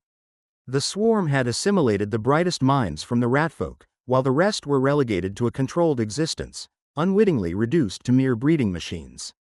Their offspring underwent the same selection process, generation after generation, in an endless, repeating cycle. The originally planned ultra-massive electromagnetic launch platform halted its growth upon reaching 500 kilometers in length, following Luo Wen's orders. This wasn't due to concern that ordinary ratfolk might uncover anything unusual. If that were the case, it could easily be addressed by the countless ratfolk experts fabricating plausible explanations. The real reason for halting its growth was its increasing gravitational influence. At 500 kilometers, the platform was already longer than many of A7's moons in diameter. If it grew to 5,000 kilometers, it would become second only to A7b5 among A7's orbiting bodies. Such a massive structure would cause unpredictable gravitational tidal effects, posing potential risks not only to the megastructure itself but also to Planet A7 and its many moons. After extensive research and discussions, Luo Wen decided to rebuild the electromagnetic launch platform elsewhere. Since the existing platform was already enormous and difficult to move, it was left in Planet A7's orbit. The new platform's construction site was chosen away from Planet A7. With advancements in swarm technology, Luo Wen had found an even better location, the system's sun. The star, whose mass accounted for over 99% of the Genesis star system's total mass, was far superior to Planet A7 as a power source. Even the colossal A7, thousands of times larger than Genesis Planet, was dwarfed by the sun. Constantly emitting vast amounts of light energy, the Sun far surpassed A7's charging capabilities. The new electromagnetic launch platform was positioned in the synchronous orbit of planet A2, much closer to the Sun, where it could absorb a plethora of energies. For the platform's fungal carpet, the environment was ideal for growth. With support from swarm bases on A2, A4, and the Moon's red moon and yellow moon, the primal fungal strains were continuously deployed to designated locations, where they absorbed energy and began to grow. After years of development, the new platform had already reached over 3,000 kilometers in length, far surpassing its predecessor. Chapter 186, 50 years. The new location for the electromagnetic launch platform was specifically chosen on the far side of the Sun. Even though the platform had grown into a megastructure, it remained obscured from observation on Genesis planet due to the Sun's positioning. This reduced the workload for the swarm's intelligent entities. After all, crafting plausible explanations required effort. Over the years, the first batch of swarm meteors, based on their speed, should have reached the nearest star system. For simplicity, this system was designated as the neighboring star system. Unfortunately, apart from the earliest swarm meteors that lost contact, the majority encountered accidents en route and were destroyed mid-journey. However, these successive waves of meteors paved navigation routes with their sacrifice. Along the way, they deployed numerous node units, serving as routers. These nodes, camouflaged as small meteors and fused with various observational genetic templates, not only extended the swarm network but also monitored vast areas around them. From the collected data, the intelligent entities identified numerous hidden dangers, such as debris fields, which were too small to detect from a distance and could only be observed up close. Additionally, they mapped the trajectories of large celestial bodies and obstacles. Gradually, they compiled several relatively safe routes and began launching new swarm meteors along these paths. Over the years, as swarm observational technology advanced and their interference with the neighboring star system increased, Luo Wen confirmed that no high-level civilization existed there. Although the distance made direct observation of planetary surfaces impossible, the swarm's intelligent entities could infer the technological state of any civilization by analyzing their space activities. For instance, from the neighboring star system, one could observe significant changes in the Genesis star system over the past century. The number of objects in space had increased dramatically, and planet A7's brightness diminished annually. Clearly obscured by something, such details could indicate the presence of a spacefaring civilization in the Genesis star system, something that would require long-term observation and comparison to confirm. Conversely, decades of swarm surveillance of the neighboring star system revealed no significant changes, indicating that if intelligent life existed there, its technological level remained rudimentary. With no threat from the neighboring star system confirmed, the swarm became increasingly bold. Many swarm meteors were launched straight toward the system without even adjusting their trajectories. Luo Wen decided to take a more aggressive approach. By temporarily severing his primary consciousness or a brood nest, he could produce a new counterpart. Luo Wen had calculated that he could suppress up to 3 such entities simultaneously. This meant that at maximum capacity, the swarm could operate 5 primary bodies or brood nests at once. Currently, with his own primary body, the Genesis brood nest, and the Yellow Moon brood nest, Luo Wen had 3 in operation, leaving room for 2 more. 2 new primary bodies had since been created. They were set to embark on their journey aboard 2 Egret-class transport ships, each 50 meters long, bound for the neighboring star system. Although the electromagnetic launch platform hadn't fully matured, it had already grown to 3,000 kilometers in scale. Thanks to its biological nature, its growth was proportionally scaled, much like the difference between a large fish and a small fish. In other words, while it hadn't reached its intended size, all its functions were fully operational. With 3,000 kilometers of electromagnetic acceleration, the platform could propel projectiles to roughly 1/15 the speed of light. At this speed, the journey to the neighboring star system was estimated to take about 80 years.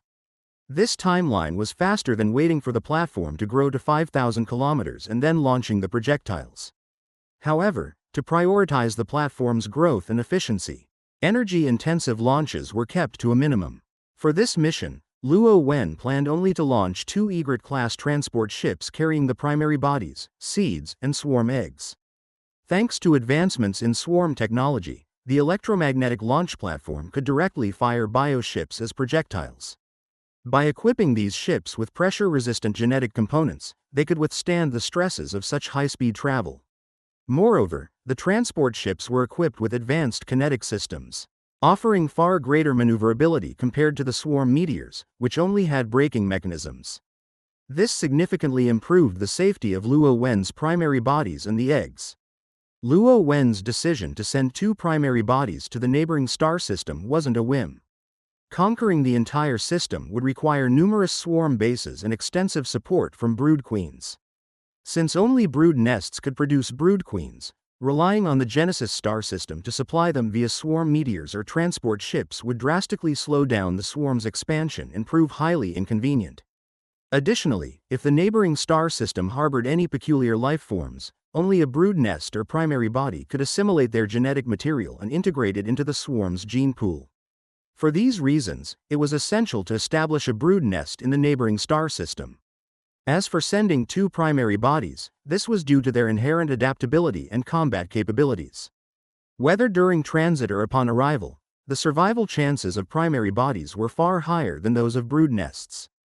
Once a foothold was secured in the neighboring star system and safety was confirmed, one of the primary bodies would self-destruct, allowing the other to produce a brood nest. Time flew by, and 50 years passed in a flash. During this time, the swarm had completely dominated the Genesis star system. Apart from the gas giant A7, which had no swarm bases, all planets and satellites hosted swarm outposts. Even planet A1, the closest to the Sun with a surface temperature exceeding 3,000 degrees year-round, saw the construction of a base in recent years. The organisms and fungal carpet on this planet were specially engineered with heat-resistant and insulation genes. Luo Wen's daily routine now consisted of studying, reviewing reports, and occasionally indulging in some online games to crush Sarah for fun. Just as Luo Wen assumed this tranquility would last for decades, the celestial monitors responsible for overseeing the swarm meteors relayed an unexpected message. Chapter 187, The Neighboring Star System. A swarm meteor launched randomly over a century ago, after numerous course adjustments, was now miraculously on the verge of entering the neighboring star system. If it had maintained its optimal speed, it should have reached this position more than 30 years ago. However, repeated deceleration events had significantly delayed its progress. Despite its reduced speed, the meteor required less than 2 months to reach the outermost planetary orbit of the neighboring star system. This was the closest any swarm meteor had come to the system. A response team of 20,000 members was assembled, consisting of experts in fields like astrophysics, spectroscopy, mathematics, physics, and environmental sciences. Since these experts were all swarm intelligent entities, the assembly process was highly efficient. Entities without physical bodies simply transmitted themselves into the swarm network's dedicated research spaces, while those with bodies stored them in nutrient chambers at nearby swarm bases or facilities before returning to the network. Luo Wen then pulled their consciousnesses into the task force. Codenamed Visit, the team swiftly took control of the swarm meteor, referred to as Greeting Gift. All data collected by the meteor's observational organs, spectral readings, radiation levels, and information about surrounding celestial bodies, was continuously transmitted back for analysis. The team faced challenges due to the meteor's outdated technology from a century ago. Its radar system was particularly primitive, capable of detecting smaller asteroids or meteors only at very close ranges. To ensure safety, the swarm meteor began decelerating more than a month before its arrival. Although this extended the time needed to reach the outermost orbit from a few weeks to over a year, the denser obstacles within the star system required slower speeds to allow sufficient reaction time. Navigating the outer asteroid belt. Months later, the swarm meteor cautiously approached the outer asteroid belt of the neighboring star system.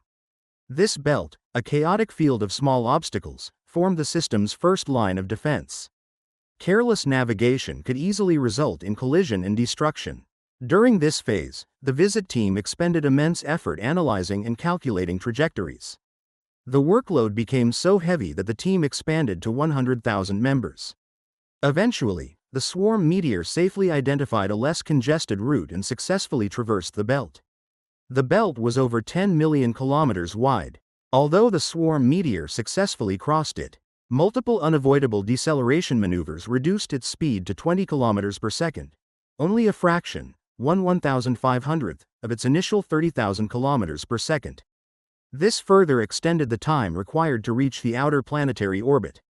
Such complications stemmed from the outdated technology on board the meteor. Its propulsion system, a simple hydrogen-oxygen reaction thruster, was vastly inferior to current swarm bio-ships. Modern bio-transport ships, like the one Luo Wen used, could detect obstacles from much greater distances and react with far greater agility. Even when forced to decelerate, their powerful propulsion systems could easily regain speed afterward. The latest bio-ships, equipped with electromagnetic propulsion systems, could reach 20 kilometers per second effortlessly in space and exceed 50 kilometers per second under higher power.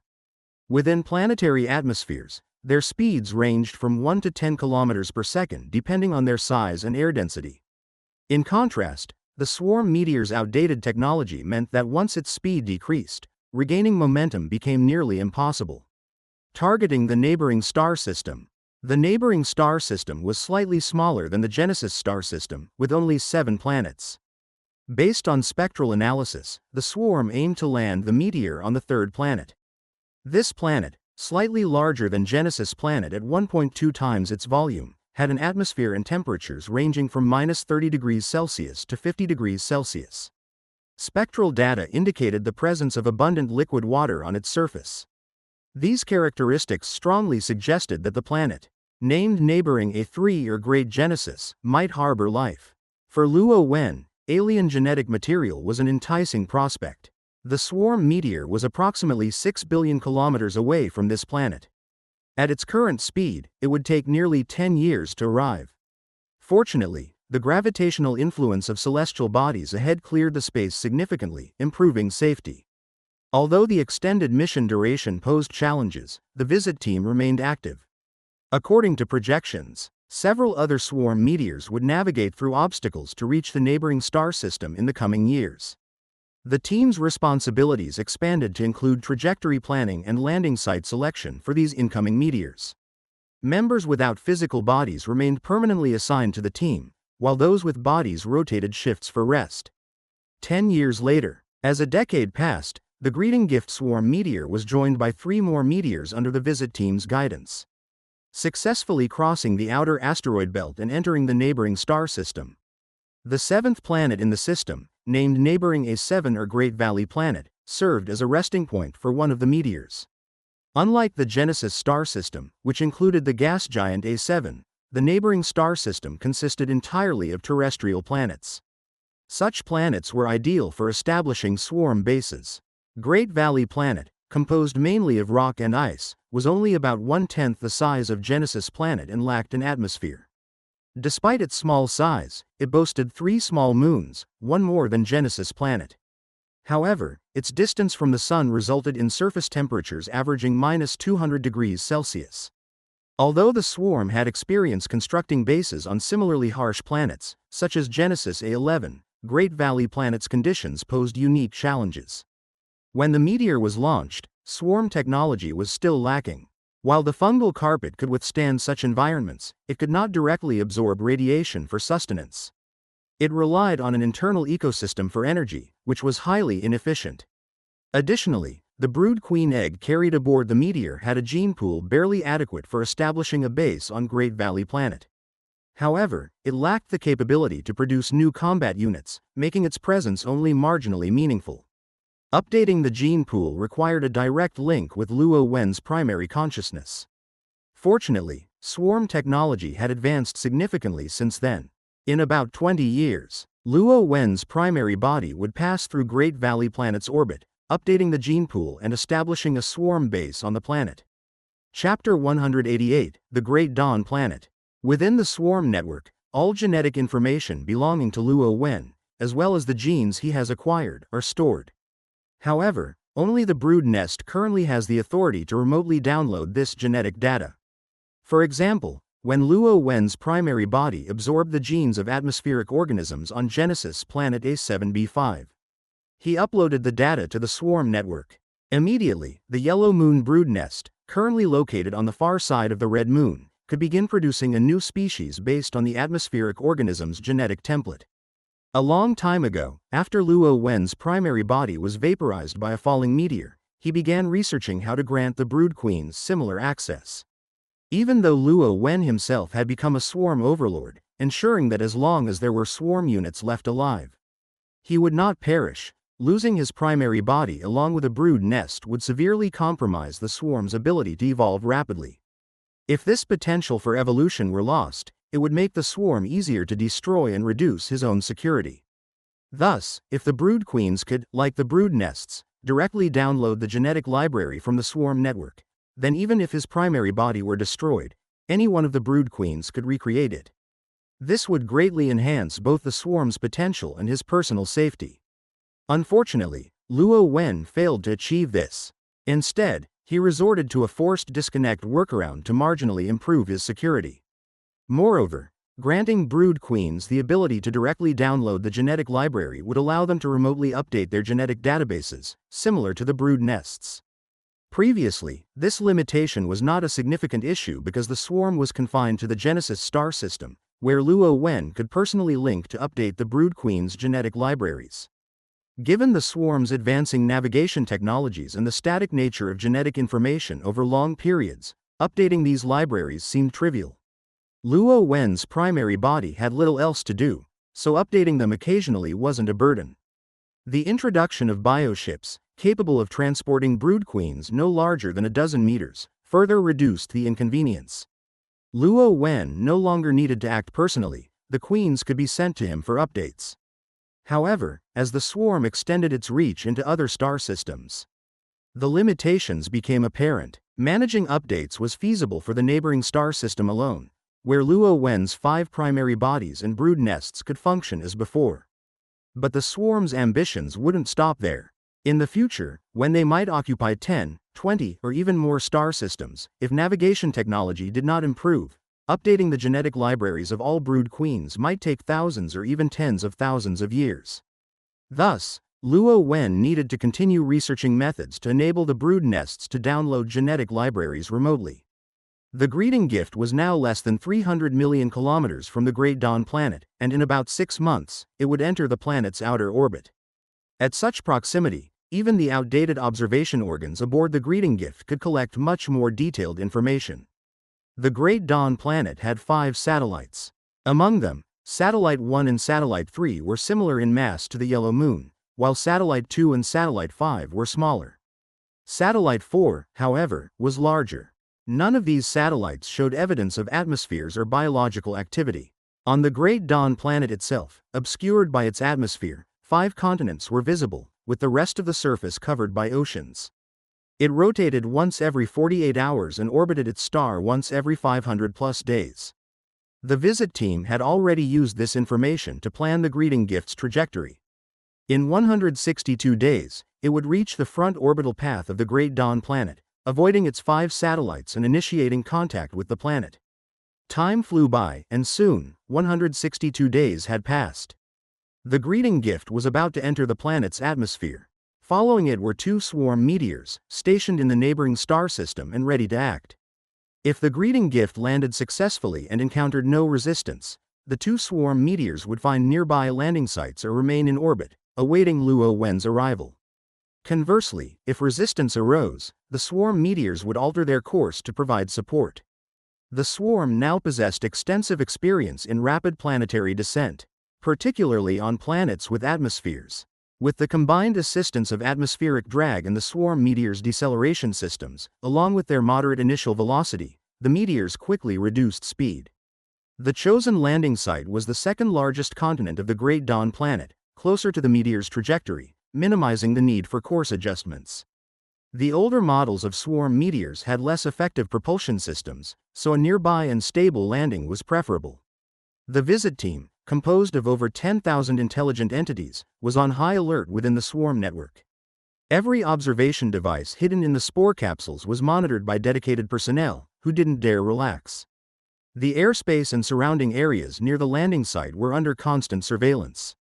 Fortunately, unlike the events on Genesis A7b5, no attacks from the sky occurred this time.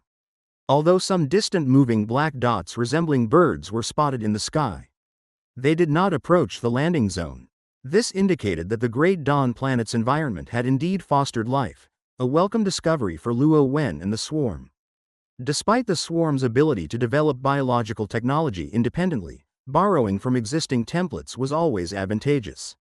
Alien lifeforms from other star systems represented valuable acquisitions. After all, one of the swarm's expansion goals was to find such treasures. The bird-like creatures, perhaps due to their distance, made no attempts to approach the descending swarm meteor. Luo Wen speculated that even if they wanted to, they were too far away to do so. Having dominated an entire star system and begun interstellar expansion, the swarm now reached a medium-level civilization status. As the swarm overlord, Luo Wen's concerns spanned star systems, celestial bodies, and interstellar navigation, with speeds measured in millions of kilometers per hour, tens of kilometers per second, or fractions of the speed of light. Confronted with the sight of primitive organisms within a planet's atmosphere, moving sluggishly compared to the storm god of yore, Luo Wen felt a momentary disconnect. He looked at the weak and leisurely flying creatures with disappointment. If this was the extent of life on the Great Dawn planet, it would hardly bring him any surprises. Chapter 189, Command Authority. Although those flying creatures were visible as small dots even from a great distance, suggesting their large size, Luo Wen estimated they were, at most, only slightly stronger than creatures from the dinosaur era. Such a level no longer piqued Luo Wen's interest. In Luo Wen's view, the battles during the dinosaur era were among the easiest and most leisurely he had ever experienced. Although the creatures of that era possessed formidable individual combat power, their capacity for group coordination was abysmal. Individual entities were easily countered, and even group-oriented species rarely reached populations of tens of thousands. The difficulty of fighting them paled in comparison to the epic battles of the prehistoric era of insect dominance, where hundreds of millions, billions, or even tens of billions of creatures clashed. By comparison, battles during the dinosaur era were trivial. Thus, after overcoming its initial vulnerability, the swarm quickly conquered Genesis Planet during that era. Luo Wen chose not to act as the overall commander for this mission, instead allowing the intelligent entities of the swarm to take the reins. As one of Luo Wen's rare command-oriented talents and a figure of immense prestige among the intelligent entities, Sarah Kerrigan, the first empress of the Ratfolk, naturally stepped into the role of commander. Luo Wen was more than happy to see this. After all, as the saying goes, a general's success is built on countless sacrifices. The swarm had plenty of resources to groom legendary generals, and it was time for Sarah, who had only practiced simulated command, to gain real-world experience. Sarah was granted temporary high-level intelligence permissions by Luo Wen. Without this authorization, even with her high prestige, she wouldn't have the authority to command others of equal status without his explicit orders. Her first move upon receiving authority was to form a staff group, enlisting Morgan, Tella, and others. The Great Dawn planet, being closer to its parent star than Genesis Planet, had a higher surface temperature, averaging around 50 degrees Celsius. While this posed no issue for swarm units, few species from Genesis Planet would survive such conditions. The extreme heat, however, fostered unique lifeforms. As the swarm meteor approached the surface, the scenery below became clearer. The planet's atmosphere had a notably high oxygen content, with intelligent entities estimating it exceeded 35%. This elevated oxygen concentration allowed lifeforms to grow to considerable sizes. The swarm meteor landed in a red forest. The forest's towering trees, often over 100 meters tall, featured dark red trunks and vibrant red, crystal-like leaves that glistened with moisture, creating an almost magical ambiance. Analyzing the planetary temperature and environment, the intelligent entities deduced in minutes that the tree leaves were likely coated with a thin film that helped retain moisture in the extreme heat. This coating minimized water evaporation, leaving the leaves looking exceptionally glossy. Combined with their natural red hue, this gave the forest its striking appearance. A cacophony of cracking sounds echoed as the swarm meteor crashed through the red branches and trunks, finally striking the black, muddy ground with a thunderous boom. Beneath the dense canopy, the temperature was slightly lower. The specialized coating on the canopy's leaves trapped moisture, making evaporation difficult.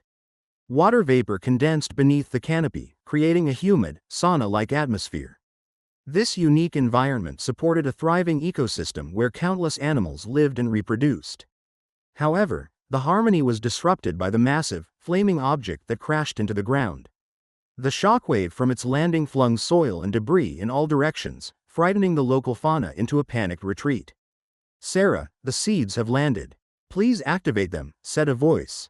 Luo Wen had withdrawn into the background, observing from the shadows. Of the thousands of intelligent entities present, only Sarah, with her special permissions, could activate the fungal carpet seeds and brood queen eggs. While all intelligent entities were absolutely loyal to Luo Wen, they each possessed independent thoughts. Some of the younger entities were skeptical of the newly promoted commander. After all, Sarah had been deceased for over a century. While many of her contemporaries held her in high regard, newer intelligent entities, converted in the past few decades, had little connection to her. Although all were part of the swarm, their work was often dispersed across reality and the network, with few overlaps in responsibilities with Sarah's command structure. This lack of familiarity bred some discontent among the younger intelligent entities toward their first empress. Morgan, aware of this dynamic, deliberately spoke up to remind everyone who was in charge. As the swarm's first intelligent entity, a prominent researcher, and a favorite of the swarm Overlord, Morgan's reputation among the scientific-minded intelligent entities far surpassed Sarah's. By lowering himself and declaring his allegiance to Sarah, Morgan set an example, ensuring the entities fell in line and fully supported her. No one dared defy the Overlord orders, as the swarm network's safeguards would quash any rebellious ideas. Even without those restrictions, none would risk exile to the aphid pastures. Sarah, having ascended from queen to empress and governed cautiously for decades, understood the subtleties of power dynamics. Grateful, she nodded slightly at her mentor before closing her eyes to focus. Under her activation command, the spore capsule released the fungal carpet seeds, initiating their standard growth cycle. Luo Wen, once overwhelmed by intellectual property theft, understood the importance of protective measures. As such, the fungal carpet seeds and brood queen eggs housed within the swarm meteors were equipped with advanced anti-theft protocols. Without proper activation, they would remain inert, even in optimal conditions. Attempts to forcibly dismantle them would trigger self-destruct mechanisms, causing cells to disintegrate. This safeguard was designed to prevent advanced civilizations from capturing swarm meteors and tracing them back to Luo Wen. Having just emerged from the starter zone of their home star system, the swarm was cautious in navigating the unknowns of the broader universe. Such proactive defenses were Luo Wen's forte. The meteor's atmospheric entry generated intense frictional heat, igniting the surrounding forest. The high oxygen levels in the air further fueled the flames, which spread rapidly with the help of the wind and shockwave. Fire spread quickly across the forest, carrying embers far and wide. Chapter 190, A New Ecosystem. The surface temperature of the Great Dawn planet remained around 50 degrees Celsius year-round.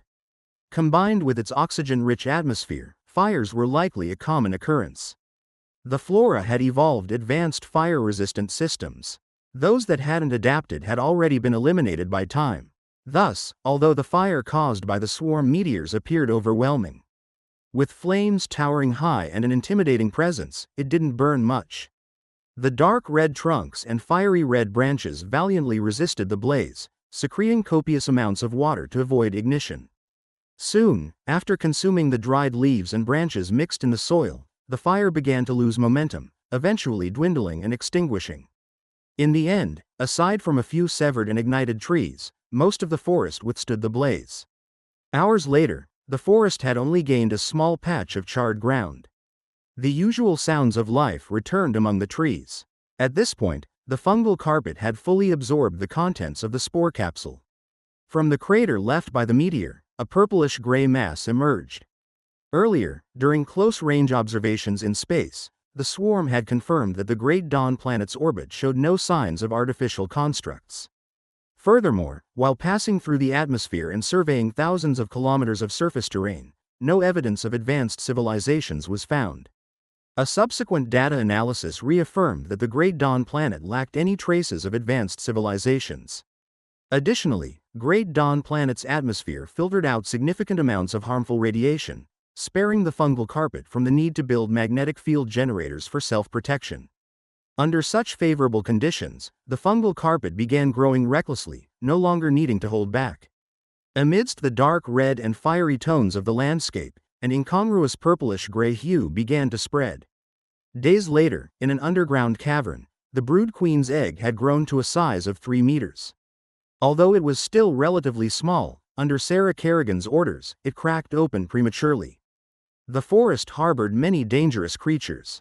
Coupled with the oxygen-rich environment, the fauna here grew to massive sizes. For instance, a species resembling short-haired monkeys typically grew over 2 meters in adulthood. Their agile figures leapt effortlessly between towering trees, their long, powerful arms easily grabbing branches and vines. Their fiery red fur allowed them to blend seamlessly into the similarly colored forest. Moreover, these large monkeys were highly curious. While most creatures had fled in terror following the swarm meteor's impact, too frightened to return, these monkeys, driven by curiosity, came in groups only 2 days later, emitting strange calls as they approached the fungal carpet. They were intensely curious about the purplish-gray fungal carpet in the crater. The monkeys tested it with various methods, throwing sticks and stones. Finding no immediate danger, they eventually began tearing at and biting into the carpet. Though tender and nutrient-rich, the fungal carpet contained toxins, albeit only mildly poisonous. However, these alien toxins inflicted severe consequences on the native monkeys. Within minutes, the monkeys that consumed parts of the fungal carpet began showing adverse reactions such as bloating, nausea, and vomiting. Several gluttonous monkeys succumbed to their ailments within a dozen hours, while the others were left utterly drained by the ordeal. 2 days later, the monkeys recovered. Fueled by a strong sense of vengeance, they launched frenzied attacks on the fungal carpet. Without additional modules, the fungal carpet only possessed its innate weak toxins and lacked other defensive mechanisms. It could only endure the monkeys' assault. Fortunately, while they destroyed the surface layer, they were powerless against its subterranean portions. Observing covertly, Luo Wen shook his head. Sarah is still too inexperienced. If it were me, I wouldn't dare to expand the fungal carpet so boldly without amassing 1,000 troops underground first. However, he refrained from intervening. Some lessons were best learned through failure. As the swarm's territory expanded, he wouldn't be able to handle everything personally. It was crucial to nurture capable subordinates. Sarah faced a significant setback in her first practical mission. Consequently, the 3-meter-tall brood queen was deployed prematurely. The fungal carpet began channeling maximum nutrients into it. While developing itself, the brood queen also diverted energy to produce additional eggs. The swarm meteor carrying this brood queen was among the earliest launched, having spent over a century in space. Its genetic library was severely outdated. It lacked advanced electromagnetic propulsion systems and bio-ship templates, not even equipped with hydrogen-oxygen propulsion devices. Apart from basic ecological circulation systems and radiation shields, most of its genetic makeup came from primitive lifeforms of the Genesis planet. Yet, these genes represented billions of years of evolution on a single planet. Even as the swarm advanced into the space age, many of these genes remained in use. Back when Luo Wen was hiding in the ocean and secretly guiding the Ratfolk civilization over centuries, he had plenty of idle time. Without games to distract him, he entertained himself by creating biological templates. Sadly, these templates never saw the light of day, as the swarm quickly advanced beyond their scope, rendering them obsolete. Perhaps fate had other plans. An unknown higher-dimensional force gave these templates a second chance to shine. While insignificant in the vastness of space, they seemed more than sufficient to handle the primitive creatures on the Great Dawn planet. Although Luo Wen had boasted during games with Sarah about the superiority of his creations, her actual experience proved frustrating. The selection of templates was too limited. It wasn't that Luo Wen hadn't created enough but that his designs were tailored for the Genesis planet. These creatures excelled in that environment but were ill-suited for Great Dawn planet's challenges. With surface temperatures averaging 50 degrees Celsius, the conditions didn't bother the current swarm. But for Luo Wen back then, such an environment was extreme. Although he had considered scenarios requiring templates for high and low temperatures and had created some for these conditions, their proportion was minimal. After thorough analysis, Sarah and her advisors determined that the available templates could manage the current situation. Luo Wen's designs often featured integrated unit systems, ensuring that even with limited numbers, each unit type complemented the others. Learning from her rashness, Sarah decided to proceed cautiously. Days later, flying insects emerged from underground caves, dispersing in all directions.